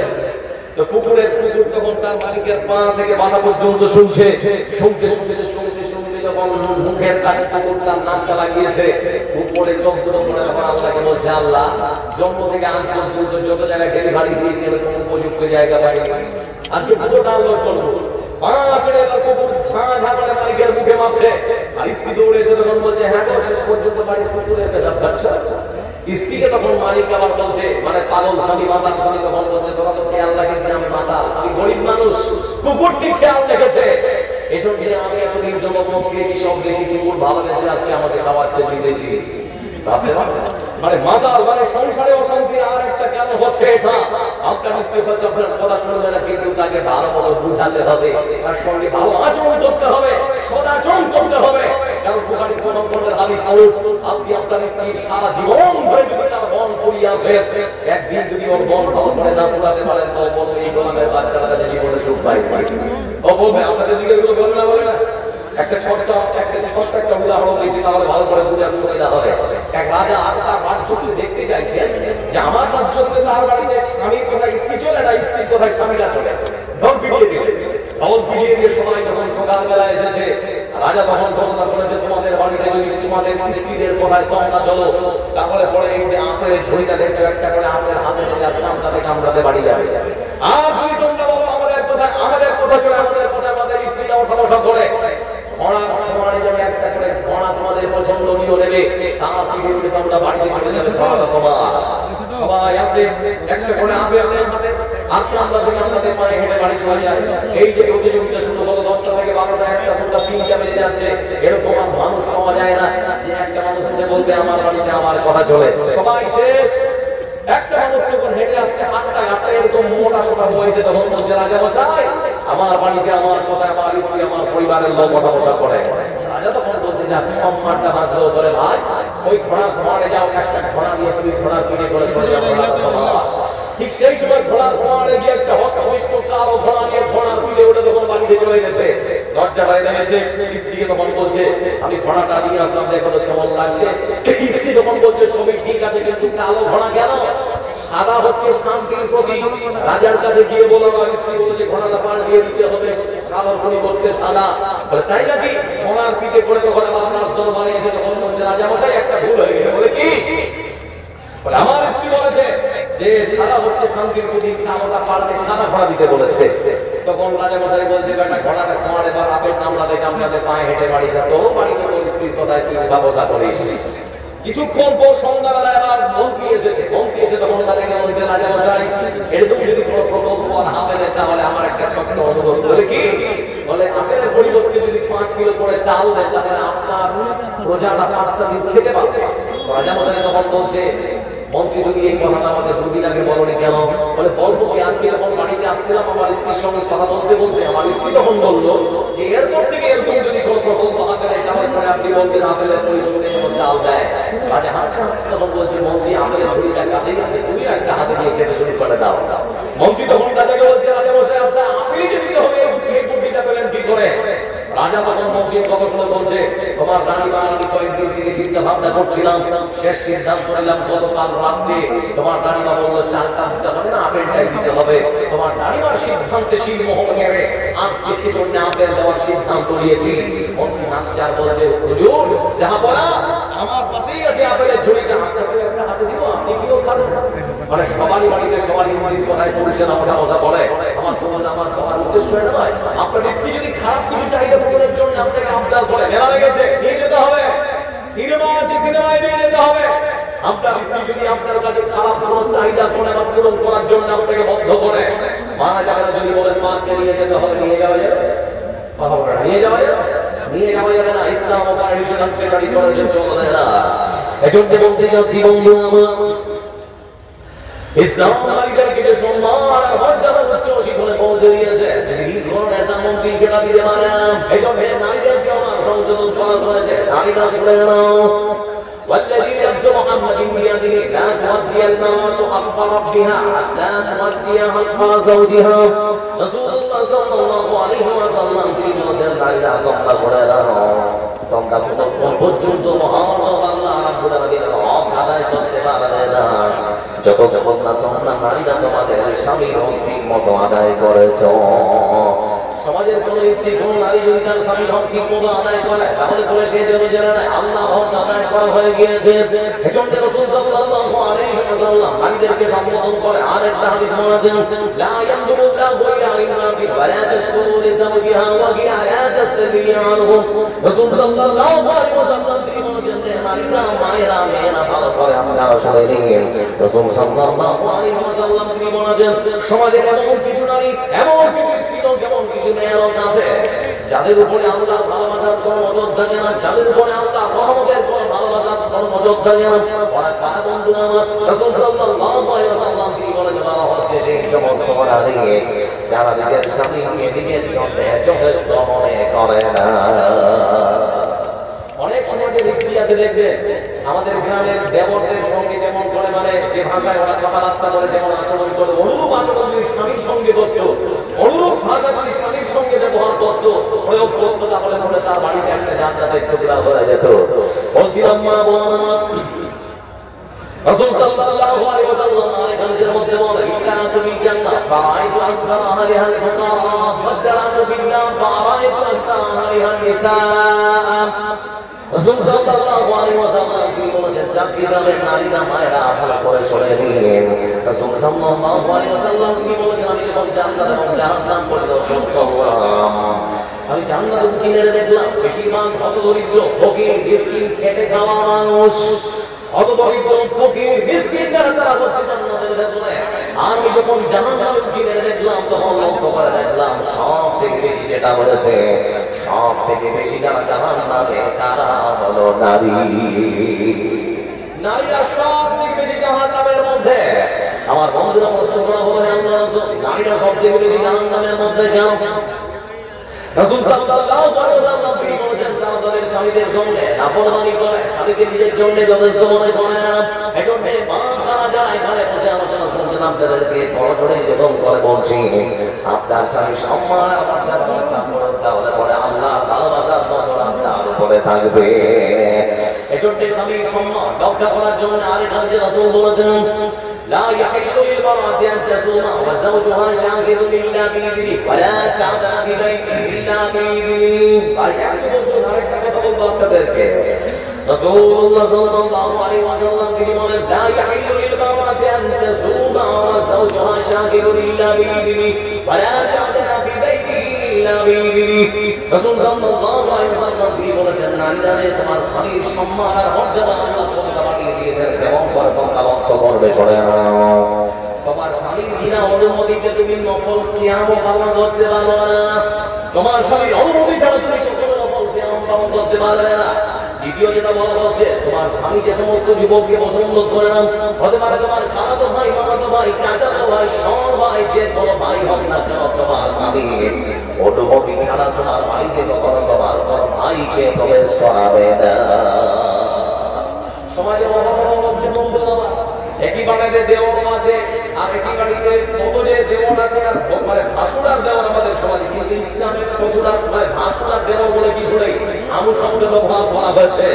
রাসূল সাল্লাল্লাহু আলাইহি ওয়াসাল্লাম যখন বললেন যে তোমরা একাকী কোনো ঘরে যদি দাঁড়িয়ে থাকে সেই ঘরে প্রবেশ করবে না, একজন আনসারী সাহাবী তখন দাঁড়িয়ে বলছেন, ফাকাল রাজুলুম মিনাল আনসার, দাঁড়িয়ে তখন বলছেন, আবা আইজাল হামু, হে আল্লাহর রাসূল আপনি কি বলবেন দেবর সম্পর্কে আপনার অভিমত কি, দেবর সম্পর্কে আপনার রায় কি? রাসূল সাল্লাল্লাহু আলাইহি ওয়াসাল্লাম দুটো শব্দ ব্যবহার করেছেন, আল হামু আল মাউত।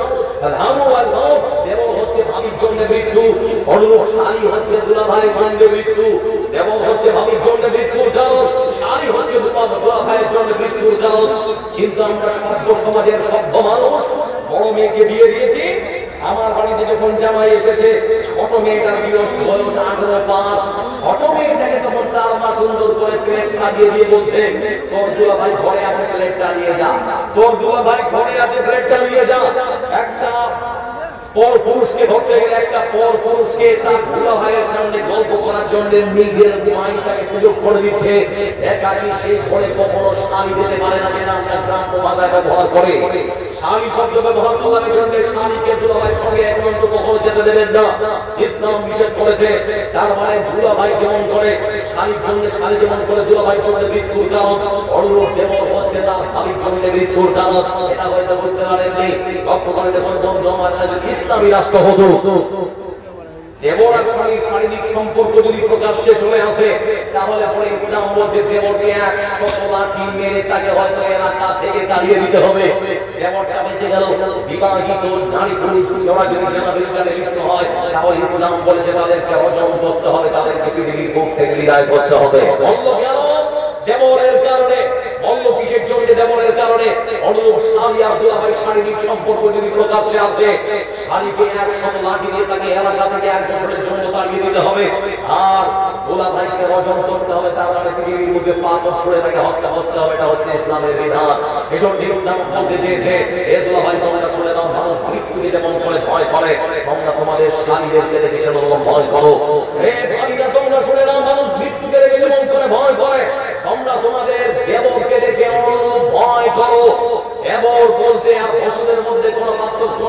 ইসলামে সবাই সমান। এজন্য কথাগুলোকে মূল্যায়ন করার চেষ্টা করুন। আমার আমাদের কিন্তু সমাজে বিয়ে করে নিয়ে এসেছে নতুন বউকে দেখাবার জন্য সুন্দর করে বসিয়ে দিয়েছে, সবাই আসছে, টাকা দিচ্ছে, উপঢৌকন দিচ্ছে, আর নিজের বউটাকে সুন্দর করে সাজুগুজু করে সাজগোজ করে রাখিয়েছে, খাবার খেয়ে একটু করে দেখে যাচ্ছে। আপনাদের দিকে তো হয় এরকম অশ্লীলতা যে সমাজের মধ্যে চলছে, এগুলো আপনারা কঠোর করতে দমন করছেন না কেন? আমার বন্ধুরা এগুলো দমন করতে পারে তারাই, যারা গ্রামের বড়, যারা সর্দার, যারা ব্যাপার, যারা প্রধান, তারাই পারবে। যাদের হাতে প্রশাসনিক ক্ষমতা আছে তারা পারবে। আমাদের মতো আলেম ওলামারা আমরা বলবো, কিন্তু দায়িত্বটা আপনাদেরকেও নিতে হবে, না হলে সম্ভব নয়। রাসূল সাল্লাল্লাহু আলাইহি ওয়াসাল্লাম কি বলেছেন? আল্লাহর কাছে পাঁচ পাঁচ মুমিন হচ্ছে যারা অন্যায় থেকে হাত দিয়ে প্রতিবাদ করে। হাত দিয়ে প্রতিবাদ করার ক্ষমতা নেই, আপনি মুখ দিয়ে সাংবাদিকতার ভাষায় প্রতিবাদ করুন।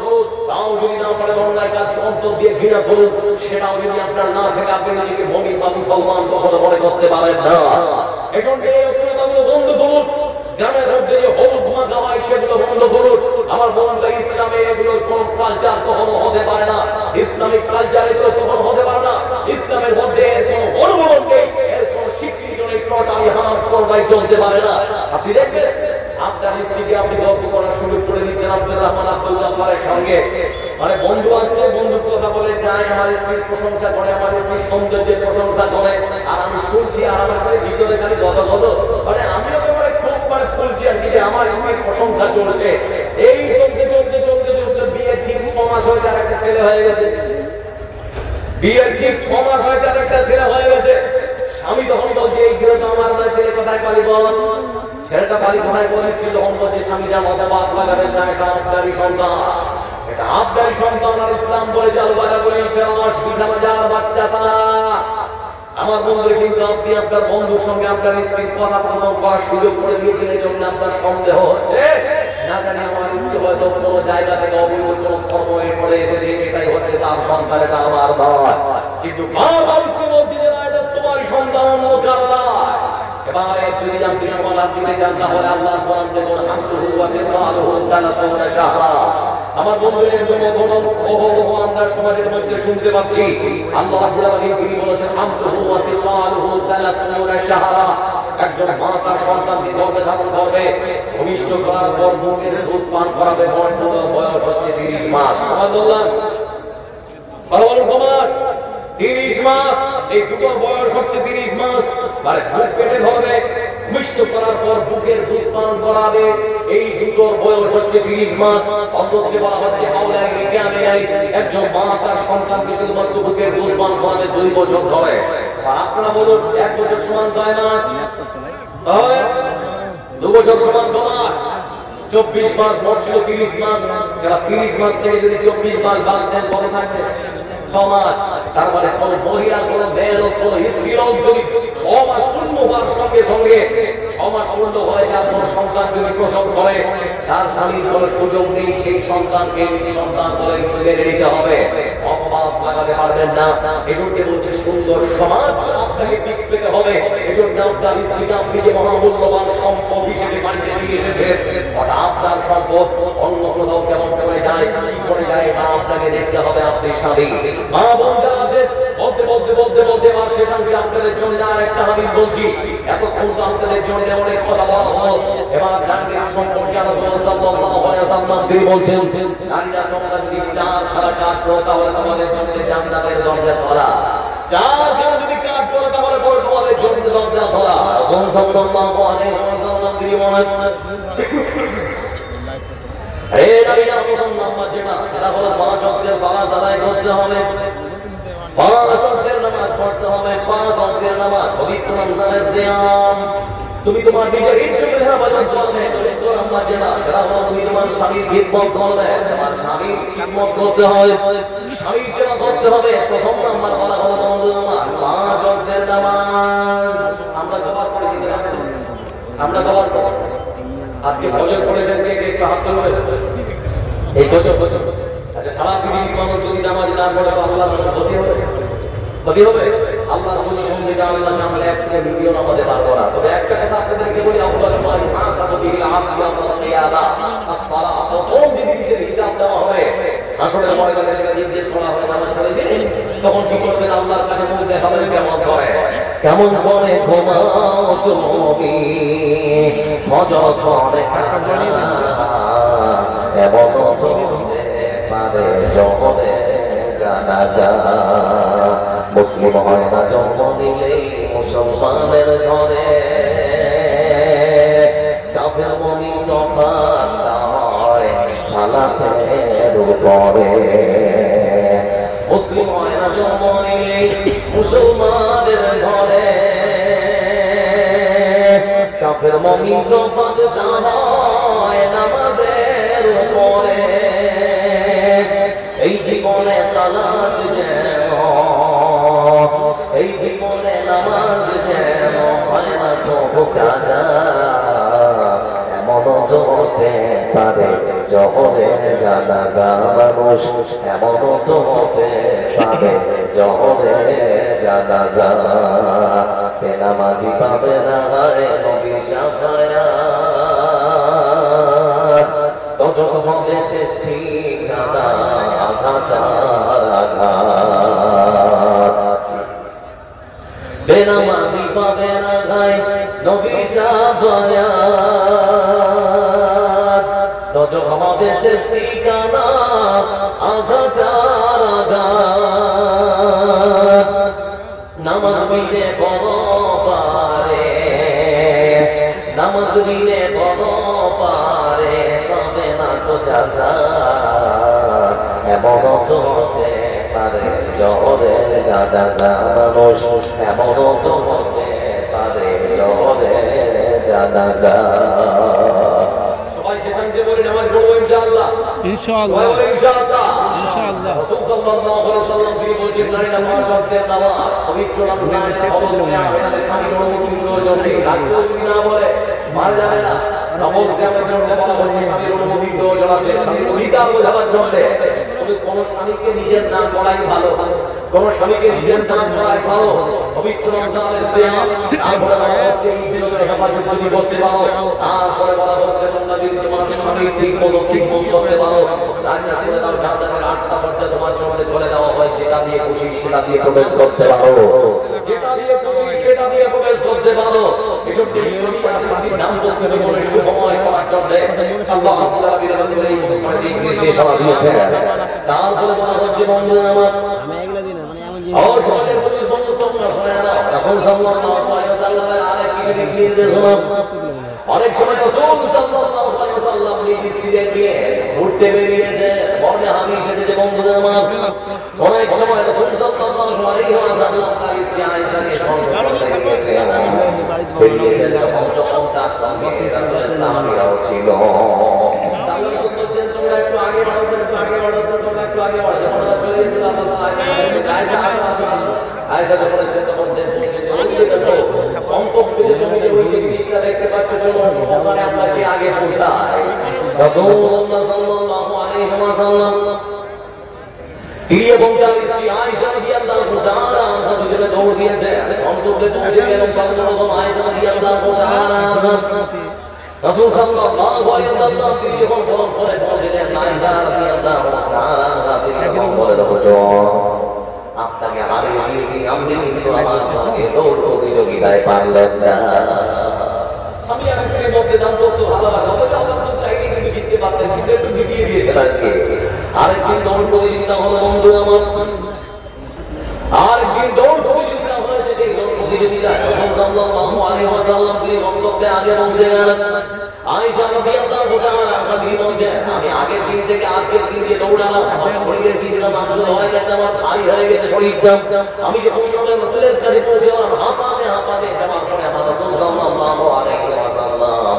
তিনি আমাকে বললেন আয়েশা সেই দিনের ভবিষ্যৎ আজকে আমি নিয়ে এলাম আপনি আপনার স্ত্রীকে মাঝে মধ্যে নিয়ে হাঁটতে বের হবেন আপনি আপনার স্ত্রীকে নিয়ে শরীর চর্চা করার জন্য মাঝে মাঝে বের হবেন তাহলে পরে কথাবার্তা ঘুরে গেলে কোথাও ঘুরতে গেলে বৈধ কোনো জায়গায় ঘুরতে গেলে বৈধ কোনো জায়গায় নয় তাহলে পরে দেখবেন স্বামী স্ত্রীর মধ্যে দাম্পত্য জীবনে একটা আলাদা সুখ আপনারা অনুভব করতে পারবে হঠাৎ করে বন্ধু আমার আয়েশা রাদিয়াল্লাহু তাআলা আনহাকে জিজ্ঞেস করা হয়েছে আয়েশা বলুন তো আমার রাসূল সাল্লাল্লাহু আলাইহি ওয়াসাল্লাম বাড়িতে কি কি এমন কাজ করতে পছন্দ করতেন আয়েশা রাদিয়াল্লাহু তাআলা আনহা কি বলছেন রাসূল সাল্লাল্লাহু আলাইহি ওয়াসাল্লাম নিজ হাতে কাপড় সেলাই করতেন। জুতো ছিঁড়ে গেলে আমার রাসূলকে দেখেছি নিজে হাতে জুতো সেলাই করেছেন। জুতোটা ছিঁড়ে গেছে তাও দেখেছি নিজে হাতে জুতো সেলাই করেছেন। কাপড়টা ছিঁড়ে গেছে তারপরেও দেখেছি নিজে হাতে তিনি সেলাই করেছেন। এমনকি এমনও হয়েছে আমি লক্ষ্য করে দেখেছি আমার রাসূল সাল্লাল্লাহু আলাইহি ওয়াসাল্লাম বাড়িতে এসেছেন, আমার রান্না বান্না শেষ হয়নি, আমার রাসূলকে আমি লক্ষ্য করে দেখেছি আমার রান্নার কাজে তিনি সাহায্যের হাত বাড়িয়ে দিয়েছেন। আমার রাসূল সাল্লাল্লাহু আলাইহি ওয়াসাল্লামকে দেখেছি কখনো যদি কোনো জায়গায় আমি আমার রান্না বান্না করতে করতে হাড় কামাতে শুরু করে দিয়েছি, আমার রাসূল আমার নাম দেখেছি বাকি হাড়কে বলেছে আয়েশা হাড় কেটে দাও, তোমার বাকি অংশটা তুমি যে জায়গায় মুখ লাগিয়ে খেয়েছো ওই জায়গাটা আমি মুখ লাগিয়ে খাবো। আমার বন্ধুরা আয়েশা রাদিয়াল্লাহু তাআলা আরো বলেছেন আমি যেখানে যে পানি পান করেছি ওই গ্লাসের মধ্যে হয়তো পানি কিছুটা বাকি আছে, আমার হাত থেকে আমার রাসূল নিয়েছেন সেই বাকি গ্লাসের পানিটাও পান করেছেন। আমার বন্ধুরা এই মতো ইসলাম তাদেরকে সম্মান আর মর্যাদার দিক নির্দেশনা দিয়েছেন। এমন হাদিস আছে বন্ধু আমার রাসূল সাল্লাল্লাহু আলাইহি ওয়াসাল্লাম তিনি বলেছেন ঠিক সেই সময় এখন ইহুদি নারীদের সম্মান দেওয়া হয় না। রাসূল সাল্লাল্লাহু আলাইহি ওয়াসাল্লাম তিনি বলেছেন তাদের শারীরের মধ্যে যখন বিঘ্ন চলে আসে তারা যখন আয়েশা রাদিয়াল্লাহু বন্ধু আমার ইহুদি নারীদেরকে তাদের বাড়ি থেকে ঘর থেকে বিছানা থেকে সব কিছু থেকে আলাদা করে দেওয়া হয়, তাদের খাবারের খানা আলাদা, তাদের বাটি আলাদা, তাদের সব কিছু আলাদা, টাকা জায়গাটা আলাদা করে দেওয়া হয়। যে ঘরের মধ্যে স্বামী থাকবে সেই ঘরের মধ্যে আর স্ত্রী থাকতে পারবে না। কিন্তু ইসলাম সম্পূর্ণ এটাকে নাকচ করে দিয়েছে। ইসলামে রাসূল সাল্লাল্লাহু আলাইহি ওয়াসাল্লাম তিনি শিক্ষা দিয়েছেন এটা কখনো ঠিক হতে পারে না। এজন্য মা আয়েশা রাদিয়াল্লাহু তাআলা নবী বলেছেন আমি যখন আয়েশা ছিলাম আমার রাসূলের সঙ্গে গিয়েছি, তার সঙ্গে পরে বলে ফেলেছি একই সঙ্গে গিয়েছি, আমার রাসূল কখনো আমাকে আলাদা বিছানায় ঘুমাবার জন্য বলে এমন হয়েছে আমি আয়েশা বলতাম আমি যখন বসেছিলাম আমার রাসূলকে লক্ষ্য করে দেখেছি আমার ঘরের মধ্যে মাথা রেখেছেন, ঘরের মধ্যে মাথা রেখেছেন, আর আমার রাসূলকে আমি লক্ষ্য করে দেখেছি তিনি কোরআনে কারীম পড়তে শুরু করেছেন।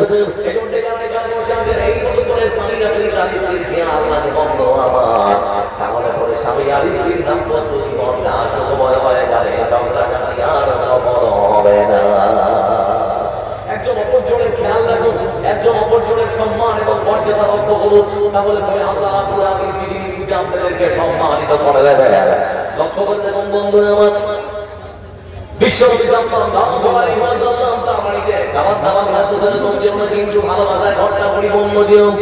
আমার রাসূল সাল্লাল্লাহু আলাইহি ওয়াসাল্লাম তিনি যখন এরা ঘুমায় যেতেন আল্লাহকে তখন আল্লাহ এর ভক্ত হওয়ার জন্য আল্লাহকে ডাকার জন্য তিনি যখন হেরা ঘোড়া গিয়েছেন ঠিক সেই সময় হয়তো আসতে দেরি হয়েছে, ঠিক সেই সময় 50 বছরের একজন বৃদ্ধা মহিলা খাদিজা রাদিয়াল্লাহু তাআলা স্বামীর প্রতি ভালোবাসা দেখাবার জন্য স্বামীর প্রতি ভালোবাসার সাথে তিনি বাড়ি থেকে আনুমানিক প্রায় 5 কিলোমিটার রেখে স্বামীর সেই জায়গায় খাবার তারা পৌঁছে দিয়েছে। খাবারের টোকলা হাতে নিয়ে জলের পাত্র হাতে নিয়ে পরে 5 কিলোমিটার রাস্তা হাঁটতে হাঁটতে হাঁটতে হাঁটতে সেই পাহাড়ের তলদেশে অনেক কষ্ট করে তিনি যখন উঠলেন স্বামীর প্রতি স্ত্রীর প্রতি ভালোবাসা স্বামীর থেকে মহান সত্য আল্লাহ রাব্বুল আলামিন তিনি খুশি হয়ে গিয়েছেন। জিবরিলকে ডেকে বলেন জিবরিল আমার রাসূলের কাছে চলে যাও, সুসংবাদ নিয়ে আসো আমি আল্লাহ রাব্বুল আলামিন খাদিজাকে সালাম দিয়েছি। এ বলো আমি স্বয়ং আল্লাহ রাব্বুল আলামিন খাদিজাকে সালাম করেছি। বন্ধু আমার এই মতো করে প্রত্যেকটা স্বামী প্রত্যেকটা স্ত্রী প্রত্যেকটা স্বামী তাদের সঙ্গে তুমি ভালোবাসা অটুট থাকতে যায় বন্ধু, তাহলে পরে সেই বাড়িতে একটা জান্নাতের টুকরা পরিণত হয়ে যাবে।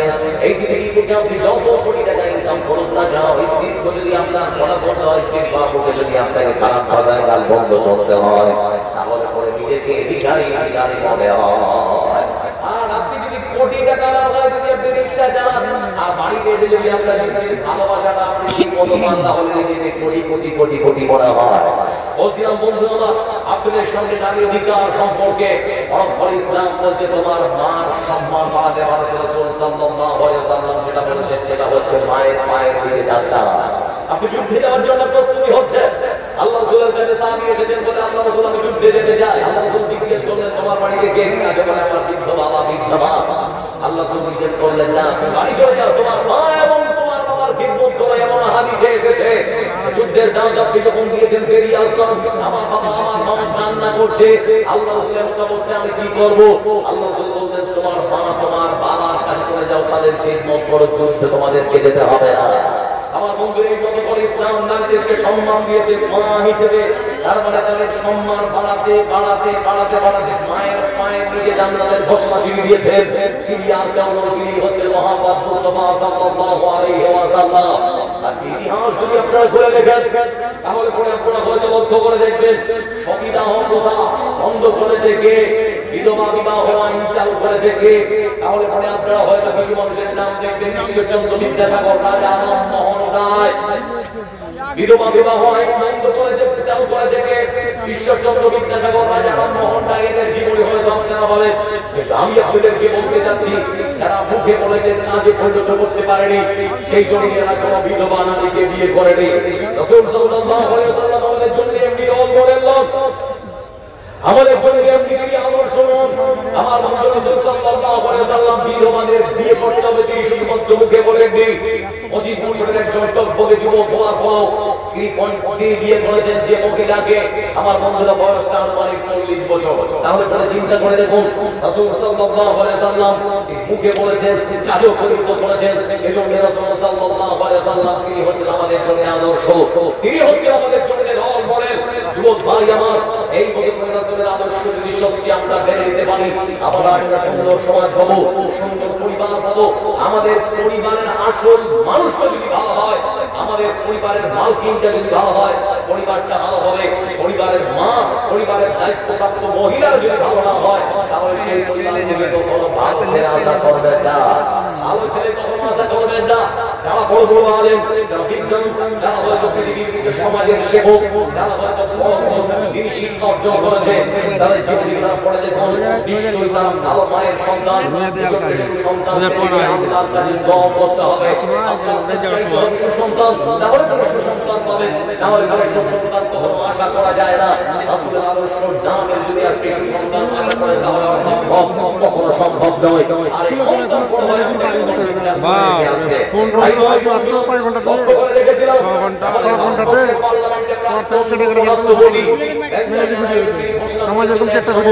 ইসলাম নারীদেরকে ঠকিয়েছে, ইসলাম নারীদেরকে এক প্রকার ঠকিয়েছে। আমাদের আলে বলার পক্ষ থেকে তখন বলা হয়েছিল, স্যার ইসলাম নারীকে যদি ঠকিয়েছে, আপনারাই যদি সম্মান দিয়ে থাকেন, তাহলে পরে ভারতবর্ষের বিভিন্ন প্রান্তে বেশ্যাখানা করে রেখেছেন কেন? ভারতবর্ষের বিভিন্ন প্রান্তে বেশ্যাখানা করা আছে কেন? সেই সমস্ত মহিলারাও তো চায় আমরাও ঘর সংসার করবো, আমারও স্বামী হবে, আমি স্বামীর সঙ্গে থাকবো, আমার হয়তো গর্ভ থেকে বাচ্চা আসবে, আমারও সন্তান হবে।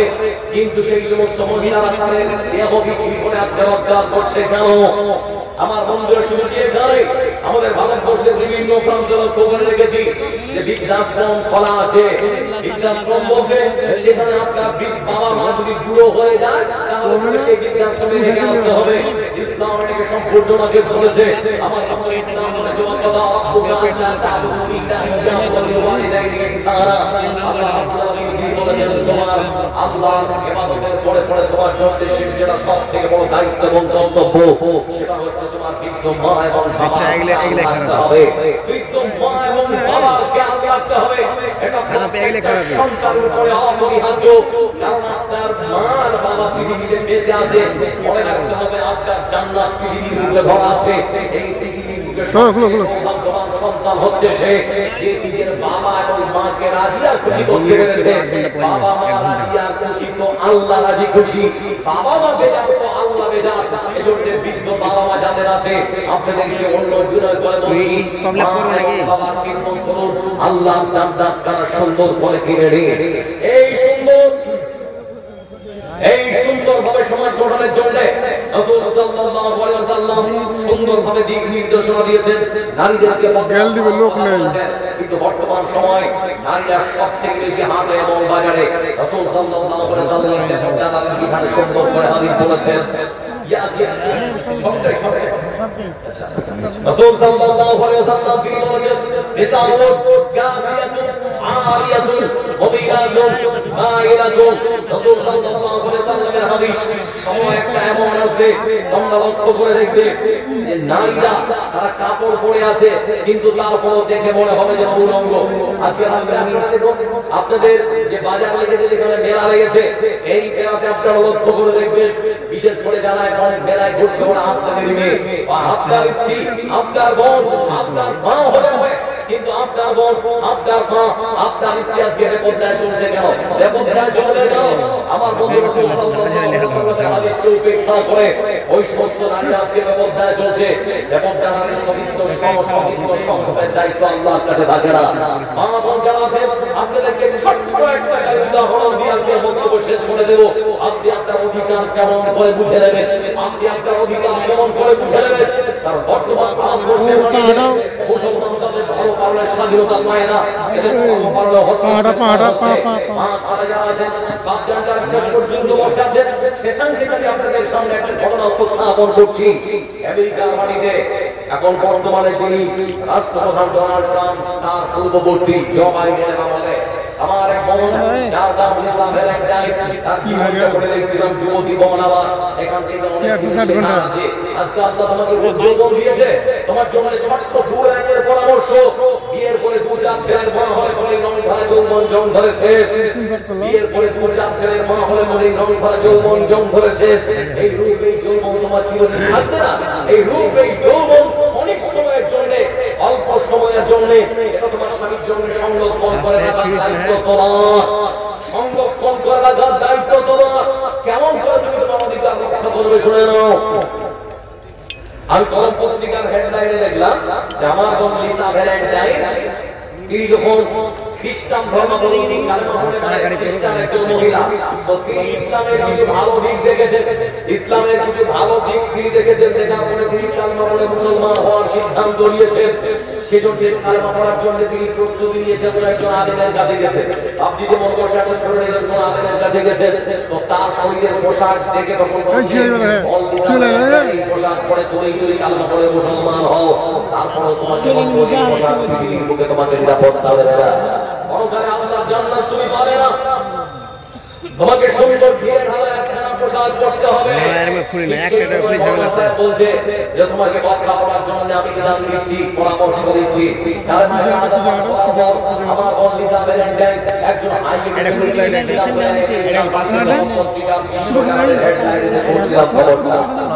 বোন লিসা ভ্যালেন্টাইন সুন্দর করে পোশাক পরে সে উকিল ওকালতি করার জন্য যে কর্তব্যে প্রবেশ করেছে। প্রবেশ করার সঙ্গে সঙ্গেই সিকিউরিটি গার্ড তাকে বাধা দিয়েছে। বাধা দিয়ে বলতে শুরু করেছে যে কে তুমি? বলে আমি লিসা ভ্যালেন্টাইন। বলে আমাদের এই কর্তব্যের বাধ্যদের মধ্যে তো কথা বলে হোক নিষেধ তোমাকে ঢুকতে দেওয়া হবে না। বলে ভাই কেন? আমি কালেমা পড়ে মুসলমান হয়েছি, আমাকে আমার ধর্ম এরকম পোশাক পরার স্বাধীনতা দিয়েছে। আদর্শ হচ্ছে এই মতো পোশাক পরার। আমাকে বাধা দিতে পারো না, তোমরা আমাকে বাধা দিতে পারো না। এই জন্য আমার বোন লিসা ভ্যালেন্টাইন তিনি যখন বলছেন আমার ধর্ম আমাকে স্বাধীনতা দিয়েছে এই মতো পোশাক পরা, তারপরে যখন দুজনের মধ্যে কথা কাটাকাটি শুরু হয়েছে তাকে ধাক্কা মেরে এক প্রকার তাকে মানে গেট থেকে বের করে দিয়েছে।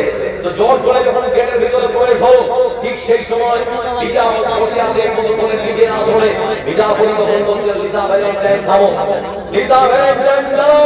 বলে কেন?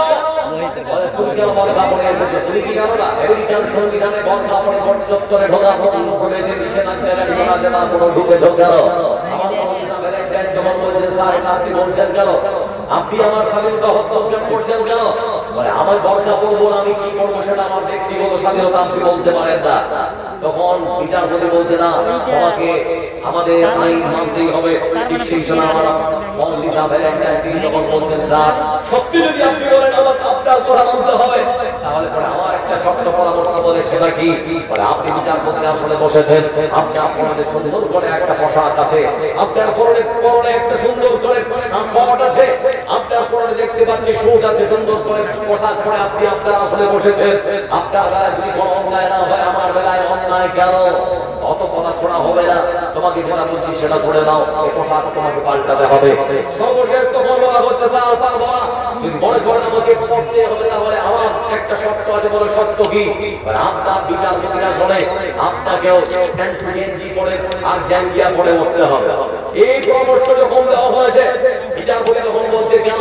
বলে স্যার চারিদিকে দেখতে পাচ্ছেন না ধর্ষণ ইনক্রিজিং হারে চলছে, এটা বন্ধ করার জন্য আমি ধীরে ঢালা পোশাক পরেছি। আপনি আমার পোশাকে কখনো আমাকে যখন বাধা দিতে পারেন না। এই মতো করে যখন বলা হলো, ঠিক সেই মুহূর্তে প্রধান যিনি বিচারপতি তিনি তখন বলতে শুরু করেছেন, সত্যি মিসা ভ্যালেন্টাইন, তোমার পরামর্শ যেটা সেটা আমি মেনে নিলাম। আমিও আমেরিকান নাগরিক, তুমিও আমেরিকান নাগরিক। আমার বেলায় যদি স্বাধীনতা থাকে, তাহলে তোমার বেলায় স্বাধীনতা কেন থাকবে না? যাও, আমাকে তোমার ধর্ম পালনের স্বাধীনতা দেওয়া হলো, তোমাকে তোমার পোশাক পরার স্বাধীনতা দেওয়া হলো। যারা বসে আছেন, কোন যারা আছে এখন পর্যন্ত নারীর অধিকার, সম্মান, মর্যাদা দিয়ে তখন পর্যন্ত আলোচনা করছিলাম। একজন নারী সুন্দরী যদি থাকে, তাহলে পরে সুন্দর পোশাক পরলে তার মূল্য বেশি বেড়ে যায়। যে জিনিসের মূল্য বেশি তার সংরক্ষণ তত বেশি, যে জিনিস দামি বেশি সেটা গোপনীয় তত বেশি। সেটা যদি গোপন থাকে, সেটা ভেতর মানুষের চাহিদা তত বেশি বেড়ে যায়। আপনারা মেয়েটাকে সুন্দর করে ছোট থেকে লালন পালন করুন, শিক্ষা দিয়ে ভালো পোশাক পরাও, তাহলে পরে আমাদের যখন বড় হবে চিন্তা করতে হবে না, বিরোধিত হবে না। ডুবুরিরা সমুদ্রের উপদেশে মণিমুখটা খোঁজার জন্য শামুক খুঁজতে তারা সমুদ্রের বড় দেশে চলে যায়। আমরা মেয়ের মধ্যে যদি দিন এবং ধর্মের শিক্ষা থাকে, চিন্তা করতে হবে না। আল্লাহ রাব্বুল আলামিন আপনাকে কোন দিক থেকে যে ভালো একটা জামাই খুঁজে দেবেন আপনি কল্পনাও করতে পারবেন না। শেষাংশে প্রত্যেকটা মেয়ের বাবাকে বলবো, বিয়ে দেওয়ার জন্য আপনার মেয়েকে যখন বিয়ে দেবেন, তখন আপনি ভালো মানুষ খুঁজবেন, টাকাওয়ালা ছেলে না। টাকাওয়ালা ছেলে দেখে কখনো বিয়ে দিতে যাবেন না। তৎসঙ্গে আপনি এটাও দেখবেন যে ভালো ছেলে কিনা, দিনদার ছেলে কিনা, তার মধ্যে দিনের শিক্ষা আছে কিনা। অহরহ আমরা সমাজের মধ্যে দেখতে পাচ্ছি যে ভালো বড় দেখে, টাকাওয়ালা দেখে বিয়ে দিয়েছিল, কিছুদিন পর দেখা গেল যে সংসারের মধ্যে অশান্তি শুরু হয়েছে। এজন্য ভালো ছেলে দেখে দিন, ভালো মানুষ দেখে দিয়ে দিন, তাহলে পরে আপনার মেয়েটা হয়তো সুখে থাকবে না, হলে সুখ আশা করা যায় না। বন্ধু আমার অনেকটা গভীর জড়ি, প্রায় 2 ঘন্টা ধরে আপনাদের সামনে আলোচনা করা হলো নারীর অধিকার নিয়ে। আমি বলতে বলতে আপনাদেরকে বলছিলাম, আপনার বাড়িতে 3টে মেয়ে, জাহান্নামের দরজা বন্ধ।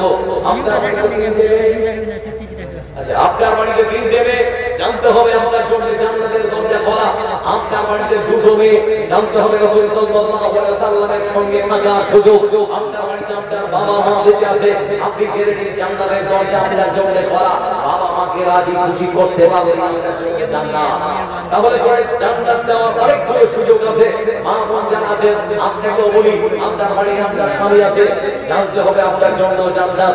আপনার উপরে আপনার স্বামী যদি রাজি থাকে, তাহলে আল্লাহ আপনার জন্য জান্নাত দিতে ভালো করেছেন। অতএব স্বামীকে খুশি করুন, আল্লাহ জান্নাত কিনে দিন। সন্তানদেরকে পরামর্শ দিচ্ছি, আপনি আপনার মা এবং বাবাকে খুশি করুন, আল্লাহ জান্নাত কিনে দিন। মা মেয়েদের বাবাদেরকে বলবো, আপনার 3টে মেয়েকে পেয়ে খুশি থাকুন, আল্লাহ জান্নাতের দরজা বন্ধ, জান্নাতের দরজা খোলা। 2টো মেয়ে আছে যার রাসূলের সঠিক ভয়ে জান্নাতে থাকার সুযোগ আছে, তার মন খারাপ করবে না। মসজিদ না, আপনার বাড়িতে আপনার মেয়ে আছে, আল্লাহর পক্ষ থেকে রহমত এবং শান্তি অনবরত বর্ষণ হচ্ছে। আমি পৃথিবী এমনই রবে, শুধু আমাকে ছেড়ে চলে যেতে হবে।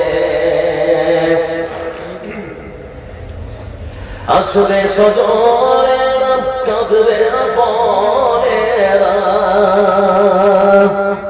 আসলে সজনেরা কাঁদবে আপনেরা, 2টো দিন পরে আবার ভুলে যাবে, চলে যাবে। আমি পৃথিবী এমনই রবে, শুধু আমাকে ছেড়ে চলে যেতে হবে। ঘরবাড়ি ভুলে যাবে, স্বামীর কথা সাজাবে নতুন সংসার। সন্তান বলে যাবে 2টো দিন পরে, কে ছিল পিতা যে তার। ঘরবাড়ি ভুলে যাবে, স্বামীর কথা সাজাবে নতুন সংসার, সন্তান ভুলে যাবে বহুদিন পরে কে ছিল পিতা যে মিছে দুনিয়ায় মিছে সব কাজ, যেতে হবে কবরে ফেলে স্বপ্ন, তাই আর ভাবি না আগের মতন, তাই আর ভাবি না আগের মতন। কে কি বলেছে কবে, কে কি বলেছে কবে, আমির পৃথিবী এমনই রবে, শুধু আমাকে ছেড়ে চলে যেতে হবে। কতজন এলো গেল কেউ থাকে না, কে কখন জানে চলে কেউ জানে না। কতজন এলো গেল কেউ থাকে না, কে কখন যায় চলে কেউ জানে না।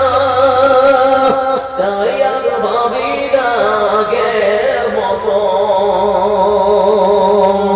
তাই আর ভাবি না আগের মতন। কে কি বলেছে কবে, কে কি বলেছে কবে, আমির পৃথিবী এমনই রবে, শুধু আমাকে ছেড়ে চলে যেতে হবে। আমির পৃথিবী এমনই রবে, শুধু আমাকে ছেড়ে চলে যেতে হবে। সকলে ভালো থাকুন, সুস্থ থাকুন। আল্লাহ আপনাদের সকলকে ভালো রাখুন, সুস্থ রাখুন। যারা